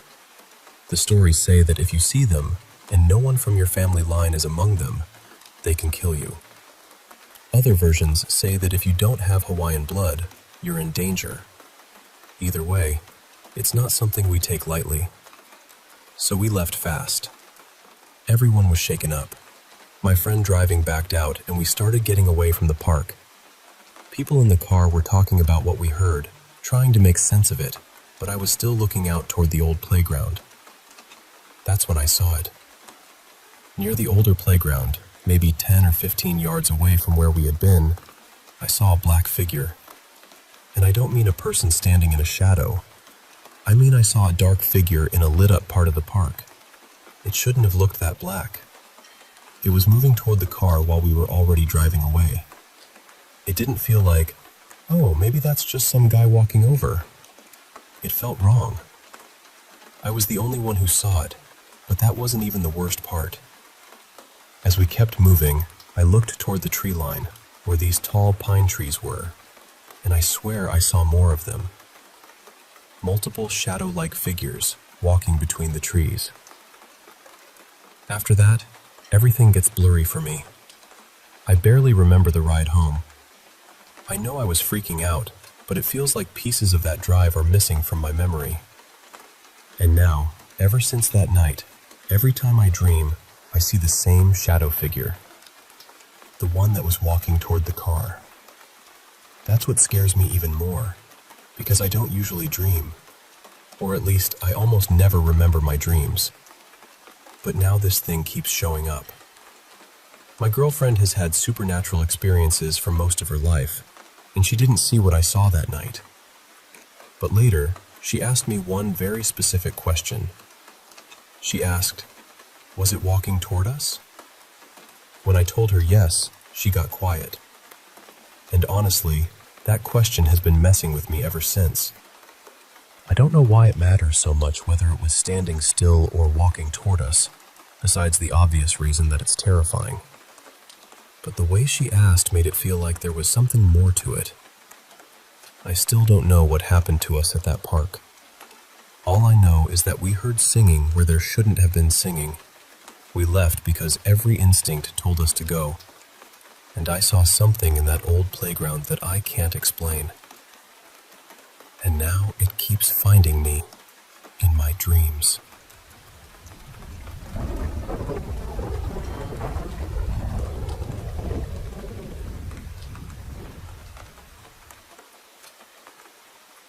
I grew up in a trailer park in South Carolina, not too far from Myrtle Beach. On a good day, you could get there pretty quickly. In the summer, though, forget it. The roads would get packed with tourists, and what should have been a short drive could stretch out forever. I was about 10 years old when this first happened. That night, the house was dark and quiet. My parents had gone next door to spend time at my grandmother's place. A lot of our family lived in the same trailer park, so going from one home to another only took a few seconds. Because of that, it wasn't unusual for me to stay home by myself, especially at night when the adults were hanging out, talking, drinking, and doing their own thing. I remember walking toward the kitchen to get a glass of juice. As I passed by my mother's bedroom, I noticed her door was open. The room was darker than the rest of the trailer. Not pitch black exactly, but dim enough that it made me slow down. At first, I was just going to keep walking. Then I saw something move. I stopped and stared into the room, trying to make sense of what I was seeing. After a moment, I could make out the shape of a person, but there were no features, no face, no clothes, no details at all. It looked like a human figure made entirely out of shadow. And it wasn't standing. It was crawling up the wall behind my mother's bed. The strange thing is, I didn't feel terror. I didn't feel like it hated me or wanted to hurt me.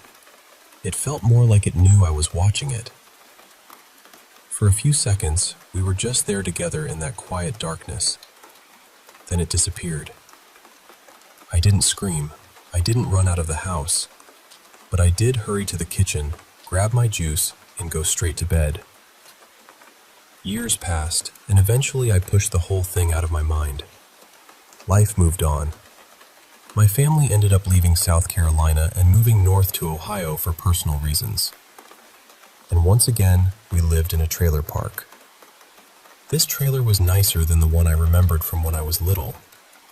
It had a big yard, and the people who owned it before us, an older couple, had made some additions to it. There was a garage area that had been turned into a back bedroom, and another little room built onto the side of the house. The hallway was laid out pretty simply. My room and my brother's room were along the main stretch. The bathroom was near the end on the left. My sister Lacey had the sunroom as her bedroom. My mother's room was at the very end of the hall. One afternoon after school, I was home alone again. My brother had gone off riding his bike around the trailer park, and I was heading toward my room to grab something. That was when I noticed my mother's door was open. Her room looked darker than it should have. Then I saw movement. I stopped, and that old feeling came back before I even fully understood what I was looking at. I focused on the doorway, and there it was again. The same figure. That same dark human shape with no face, no eyes, no real edges. Just a void in the form of a person. Only this time, it wasn't crawling. It was standing just inside my mother's room, near the head of her bed. Her bed was pushed against the wall in a way that, if her door was open, she could see straight down the hallway. And this thing was facing me. I say it was staring, but I couldn't actually see eyes. There was nothing there to look back at me, and somehow that made it worse. I could still feel it watching me. It was like pressure on my skin, like the air itself had leaned closer. I stood there looking at it, and it stood there looking at me. Again, I didn't feel hatred from it. I didn't get the feeling that it was about to attack me, but I did feel uneasy. Deeply uneasy. It didn't feel safe. It felt aware. We stayed like that for maybe a minute or two. Then, just like before, it disappeared. Ever since then, I've kept my cross on. I only take it off when I shower. Maybe that sounds extreme, but after seeing the same figure twice, years apart, in 2 different homes, I'd rather be careful. I don't know what it was. A spirit, a shadow figure, something attached to my family, or something else entirely. But I don't want it brushed off as my imagination, because I know what I felt. I felt it watching me. And even though I wasn't exactly afraid, I knew one thing very clearly. Whatever it was, it didn't feel completely harmless.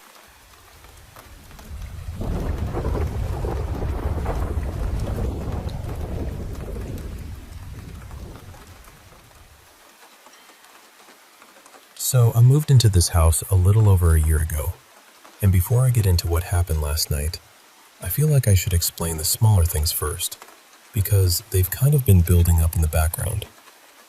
Not long after I settled in, my smart speaker started doing this strange thing where it would randomly play old soul records and soft jazz by itself. It's in my little workroom, and that door is usually closed. The weird part is, it only seems to happen when the door is shut. I found out later that the woman who lived here before me, her name was Elaine, had passed away after some health problems. From what I was told, she was the kind of person who loved company. She always had people over, always had music playing, always made the house feel alive. So honestly, part of me likes to think the music is just her keeping the place from getting too quiet. Other things have happened too. Nothing huge or theatrical. No crashing cabinets or shadowy figures standing at the end of the hall. Just little things that are hard to ignore. I'll leave my reading glasses beside my laptop, and later they'll be sitting across the room on the bookshelf.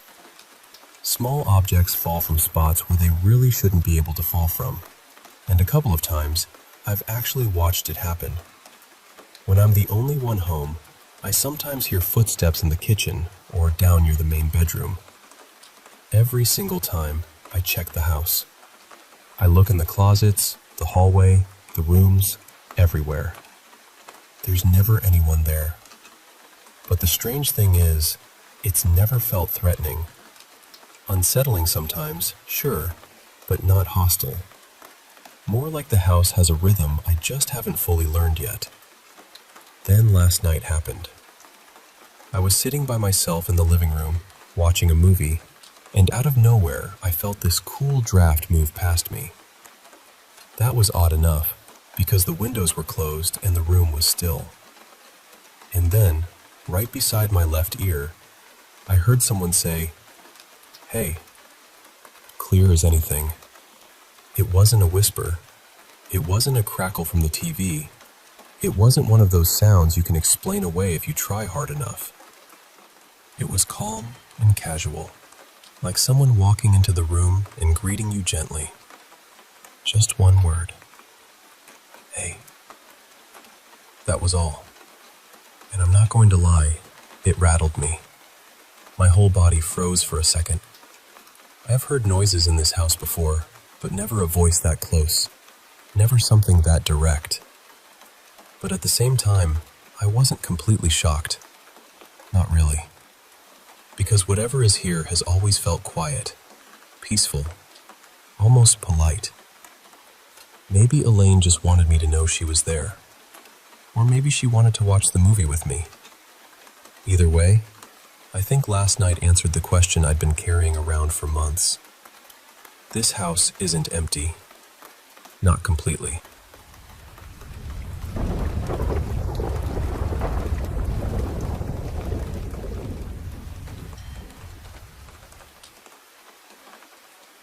I'll be honest with you. We probably should have talked ourselves out of it before we ever got in the car. But that night, curiosity had its hooks in us. A few of us decided to visit this old cemetery on the edge of town, the kind of place with leaning headstones, weather-worn names, and graves that went back to the 1700s and 1800s. A lot of the people buried there were old Quaker families, and during the day, the place felt quiet in a peaceful way. At night, though, it felt completely different. We brought an Ouija board with us.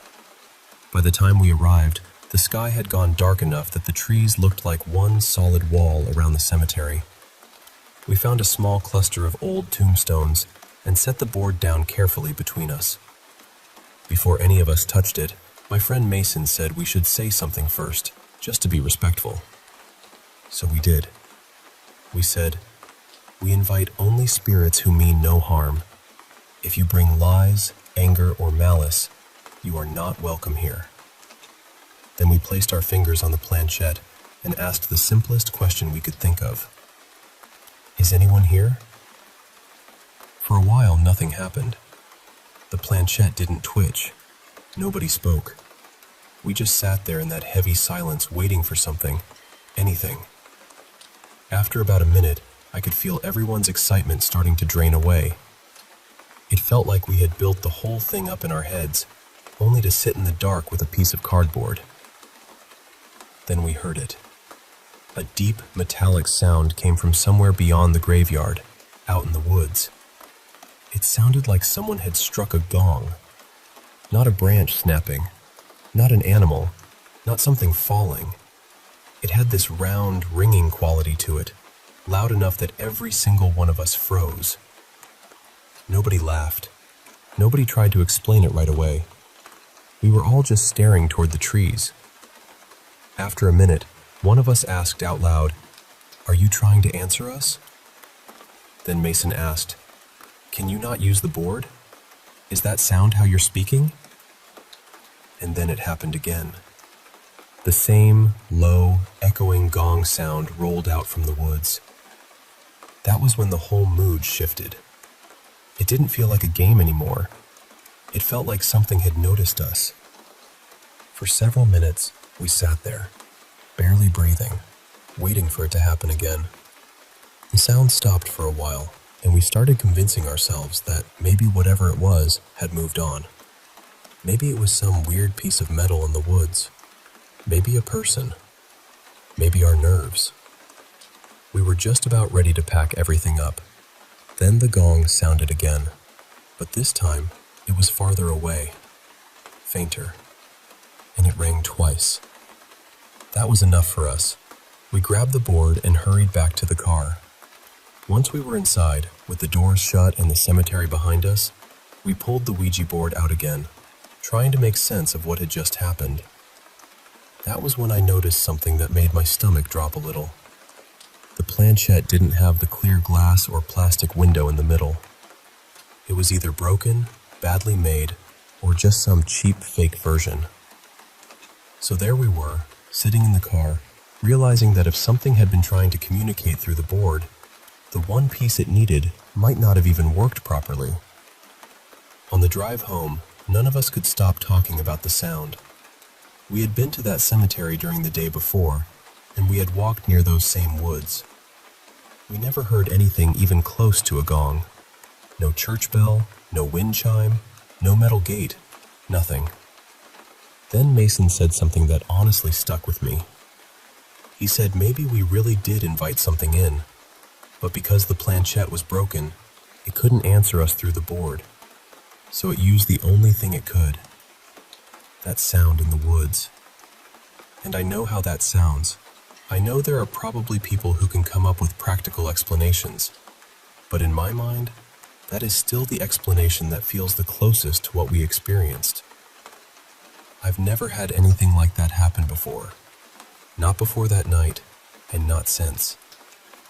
So I keep wondering, was Mason right? Did we actually reach something, only for it to answer from the trees instead of the board? And the bigger question is, should we ever go back with a working board and try again?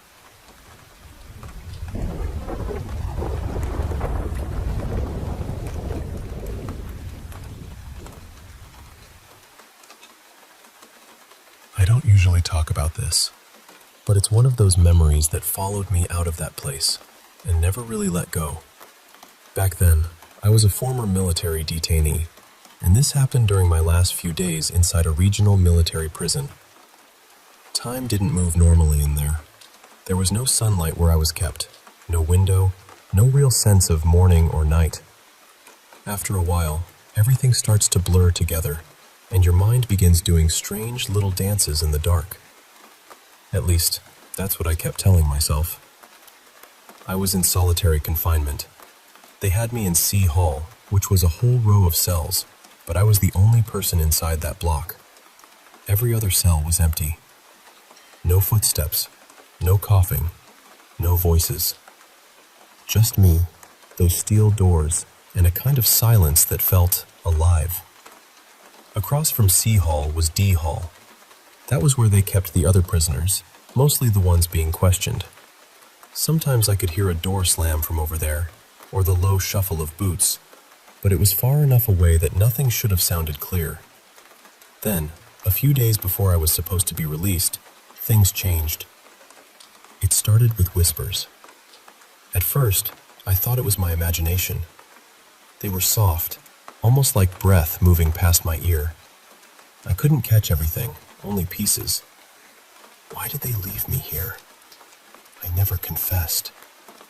Those words sank into me. They didn't sound like they were coming from another hall. They didn't sound like echoes either. They sounded close, almost personal. like someone was leaning over my shoulder and speaking just for me. I tried to explain it away. I really did. No sleep, no daylight, too much time alone. Solitary can twist your mind into knots. So I told myself that was all it was. Stress, darkness, isolation. That explanation helped for a while, until the banging started. One night, after the guards took me out for a short smoke break, they brought me back to my cell. Same as always, C Hall was empty. Just rows of unused cells fading into the dark. A little while later, the silence cracked open. I heard this violent banging, metal against bone, or at least that's what it sounded like, over and over again. Like someone was slamming their head into a cell door as hard as they could. No screaming, no crying, no voice at all. Just that horrible, steady impact. The guard came running back. He thought it was me. I could see it on his face when he opened my cell. He was ready for a fight, ready for blood, ready for whatever mess he thought he was about to find. But I was just sitting there. I told him I hadn't done anything. He didn't believe me at first, so he checked me over. My face, my hands, my forehead. He looked for cuts, bruises, anything that would explain what he'd heard. There was nothing. Not one mark. And that's when his face changed. He stopped accusing me. He stopped asking questions. He just stood there for a second, staring at me like he had walked right up to the edge of something he didn't want to name. Because he had heard it too. And he knew it hadn't come from my cell. After that, the whole place felt different. The guards got quieter, more alert. Sometimes they would pause near the entrance of the hall, like they were listening for something behind the walls. Even the distance between C Hall and D Hall didn't feel real anymore. It felt thin, like whatever was moving through that place didn't care about locks or concrete or steel. That hall didn't feel empty after that. It felt crowded. Maybe it really was my mind breaking under the pressure. Maybe the darkness and the silence had finally gotten to me. I've asked myself that more times than I can count. But then I remember the guard's face. I remember him hearing it too. And I think about places like that. Places where people disappear behind doors. Places where pain gets swallowed by walls. You start wondering how many men passed through those cells. How many never made it back out? How many had something left to say, but nobody was there to hear it? And sometimes, when the night is too quiet, I still think about those whispers. I think maybe some stories don't end when a person dies. Maybe they just keep looking for someone willing to listen.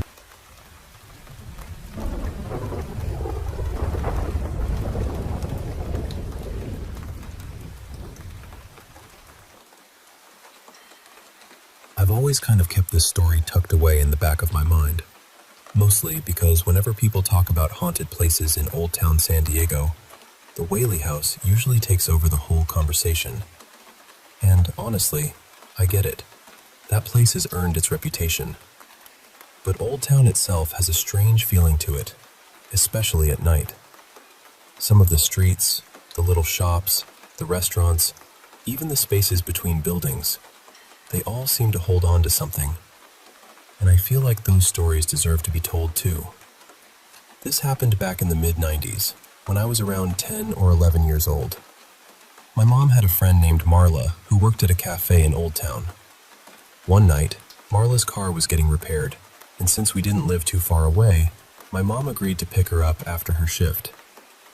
I remember it being late, maybe around 10:30, maybe closer to 11. Time gets a little fuzzy when you're remembering something from childhood, but I know it was dark, and I know Old Town felt very quiet by then. Marla had told my mom before that once she started working nights, the staff had this rule. Nobody left alone after closing. Not the servers, not the cooks, not even the people who had worked there for years. At first, I thought that was kind of dramatic. I was a kid. So I figured adults were just scaring each other or passing around ghost stories to make the night shift more interesting. But when we got there, I noticed right away that nobody was laughing. Marla was standing near the front, waiting for the last couple of kitchen workers to finish closing up. She asked us to wait with her until everyone came out. I remember looking toward the back of the cafe, where the kitchen was, and it just felt heavy somehow. Not scary in a movie way, more like the air had stopped moving. Then, out of nowhere, one of the last cooks came running out from the back. And I mean running. He didn't jog. He didn't walk fast. He came out like something was right behind him. Another employee quickly locked the gate, and I just stood there staring. I hadn't seen anything. Nobody else was back there, at least not that I could tell. So I remember thinking, what is he running from? A few seconds later, we heard this enormous crash from inside the kitchen. It sounded like every pot, pan, tray, and metal rack in the place had been thrown onto the floor at once. It was so loud that I felt it in my chest. That sharp, metallic sound just exploded through the quiet street. My first thought was that the cook was going to get in trouble. I assumed he had knocked something over, or maybe he hadn't stacked things properly before leaving. But Marla just looked at us and said, "That happens all the time." She told us that whenever the staff heard that crashing noise and went back to check, nothing would be out of place. No pans on the floor, no broken dishes, no fallen racks. Nothing. And somehow that made it worse, because the sound was real. I heard it. My mom heard it. Everyone standing there heard it. But apparently, there was never anything there to explain it. Marla said things did move around sometimes, and one of the cooks had supposedly had something thrown at him before. After seeing how scared that man looked when he ran out, I believed her. Then, while we were still standing there trying to process what had just happened, car alarms started going off up and down the street. One after another. No one was touching the cars. Nobody was walking around pressing buttons or shaking doors. They just started blaring all at once, filling the whole street with this horrible noise. Marla said that happened sometimes too, usually around the time the Whaley house was closing up. I've never forgotten that night. Not because I saw some shadowy figure or heard a voice whisper my name or anything like that. It was the opposite, really. It was the fact that we heard something so physical, so heavy, so impossible to ignore. And then there was nothing there. That sound has stayed with me for years. And ever since then, whenever people talk about the Whaley house, I always think, yes, but the whole neighborhood has stories. Old Town doesn't just have one haunted building. It feels like the whole place remembers.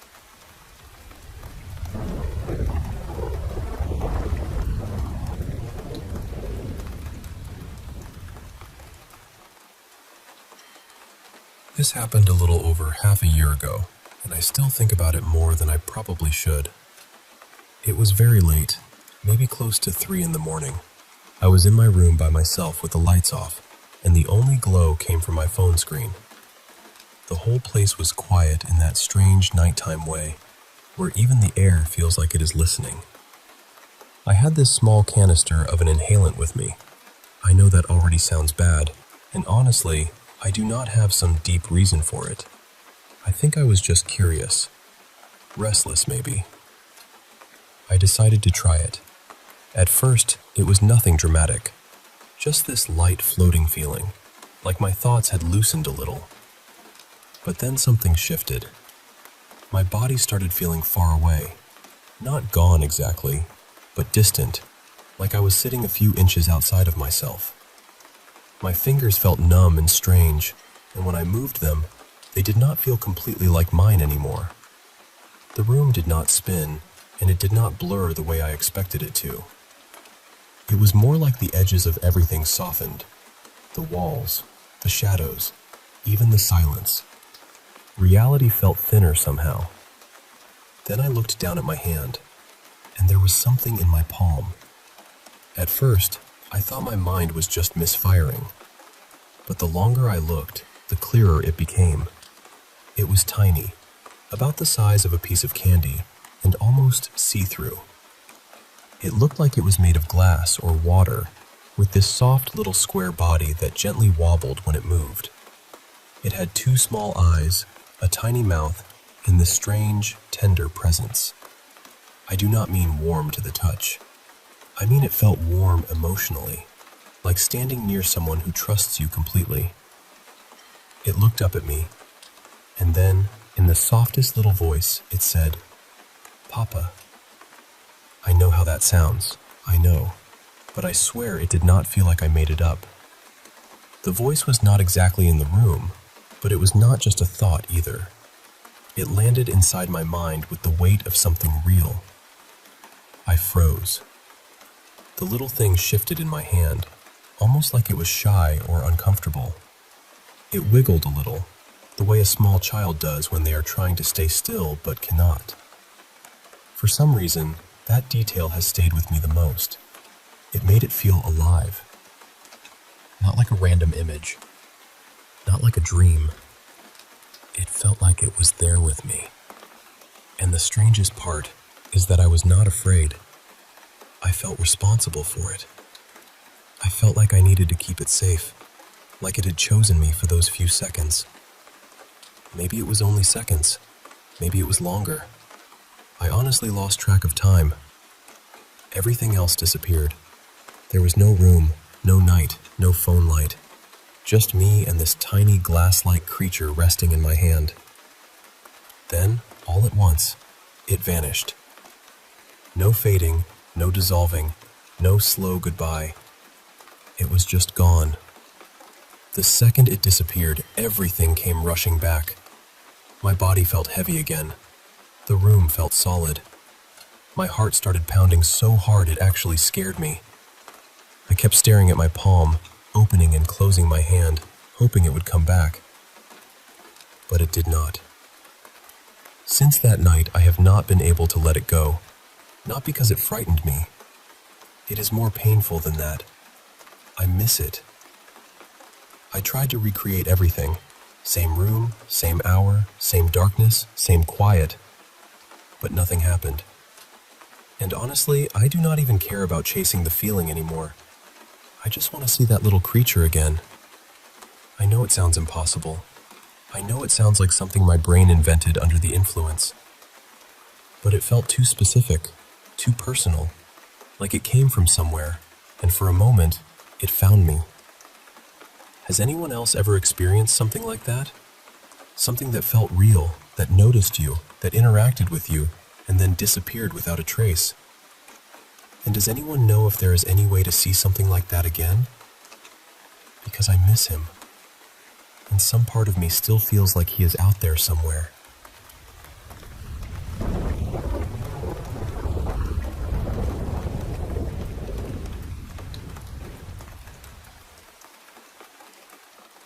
I was 19 when this happened, and my uncle, who was only a few years older than me, had family land out in western Illinois, not too far from where the Rock River and the Mississippi run through the area. Their place sat out in farm country, with a pond behind the house and maybe a dozen acres of woods stretching beyond it. People around there had always said strange things about those woods. They talk about bad feelings, heavy energy, that kind of thing. Some of them refused to go in at all. But my uncle and I never really paid attention to that. In the summer of 2020, when everything had shut down, we decided to build a little shelter near the pond, right on the edge of the trees. It was July, warm and green and quiet in the way summer can be. For about 2 weeks, we camped out there. We cooked over fires, built up our little spot, made up games, and just lived outside. Honestly, it felt perfect. I wasn't scared of anything. I'd spent enough time outdoors to know the usual sounds. The frogs, the birds, the insects, the animals moving around. We had planned to stay out there for almost a month. We didn't make it that long. One evening, close to sunset, I went into the woods to gather more sticks for the fire. I knew the path well. You had to walk around the pond and enter through a narrow trail on the far left side of the woods. There was an old wire fence running along the property line, and deeper in, the fence bent through the middle of the trees. It was so old that some of the trees had grown right through it. I followed that fence toward the right side because I knew there were bigger trees and better fallen branches that way. At first, it was peaceful. I was humming to myself, just picking through the brush. Then, everything went silent. And I don't mean quiet. I mean silent. No bugs, no birds, no frogs, nothing. The air felt wrong all at once, like the whole woods had turned its head toward me. My body knew something before my mind did. I stopped moving and looked toward this big tree that had grown through the fence. I don't know why that tree caught my attention, but I couldn't stop staring at it. I stood there listening. Then I heard 4 steps. Heavy steps. Not like a deer. Not like a person walking. It sounded like something huge, running on 2 feet, stomping straight toward me. The ground felt like it shook under it. It was so loud that my first thought, ridiculous as it sounds, was that it had to be something the size of an elephant. But there was nothing there. The sound came from right behind that tree, and it was coming at me. I froze. Completely froze. I could feel anger coming from it, like whatever it was didn't want me there. It took me a few minutes before I could move at all, and when I finally did, I ran back along the fence toward camp. When I got there, I told my uncle something had been in the woods and that it had come after me. He looked at me and said, "So you met Gerard?" That stopped me cold, because I hadn't told him the details yet. Then he told me that a few years earlier, he and a friend had been near the right side of those same woods at night, filming dumb little videos. Everything suddenly went quiet for them too. They both got anxious for no reason, just this physical sense that something was wrong. Then they heard 4 heavy steps, like something running at them on 2 feet. They ran. He said it sounded close enough to touch them. That scared me more than what had happened in the woods, because his story matched mine almost exactly, and he had told it before I explained what I heard. But I was young, and honestly, I was stupid enough to think being scared meant I needed to prove something. So later that night, after the sun went down, I grabbed a flashlight and went back. I didn't even make it as far as before. I walked in from the left side and followed the fence up to where it turned into the middle of the woods. The feeling came back immediately. All that confidence drained right out of me. I stood there shining the light into the trees, knowing something was there even though I couldn't see it. Then a stick cracked to my left. I turned quickly, but there was nothing. When I looked back, I saw it. It was sitting up in the branches of a tree, maybe 50 feet away, watching me. At first I wanted to tell myself it was an owl, but I know what owls look like. I'd seen plenty out there. This wasn't that. The eyes were big, but the glow didn't seem to come from the eyes themselves. It looked like the light was coming from behind them, deeper in the skull. And there was a body with it. Long, twisted, dark, almost like a shadow folded into the branches. We just stared at each other. I couldn't move. I felt numb, like my body had decided I was already dead. Then another stick cracked to my left. I looked over for 1 second. Nothing. When I looked back, it was gone. That's when I started yelling for my uncle. I screamed for him to come get me. He called me an idiot, which, to be fair, I was, but he came. I couldn't turn my back on the trees, so I walked backward the whole way out while he led me. When we finally got back to camp, he sat me down and told me not to mess with it again. He was serious. He said whatever was out there wasn't something to challenge. And I know how this sounds. I know it sounds childish or exaggerated, or like something someone made up around a fire. But I know what I heard. I know what I saw. And even years later, when I see woods, I still feel that same tightness in my chest. I can't look at those trees the same way anymore.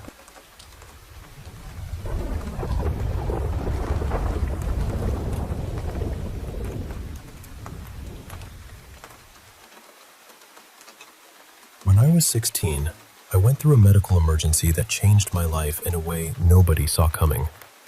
In just a few hours, I lost my sight completely and permanently in both eyes. It happened so fast that nobody around me really had time to understand it. My family was terrified, the doctors were trying to figure everything out, and I was just gone from the world for a while. I was in a coma for several days, and when I finally woke up, there was a breathing tube down my throat. I had no idea where I was, what had happened, or why everything was so dark. I remember feeling confused in a way that is hard to describe. Not just scared, but completely unmoored. A few nights later, I was awake in my hospital room. It was the middle of the night, and everything was quiet except for the soft sounds of the nurses moving through the halls.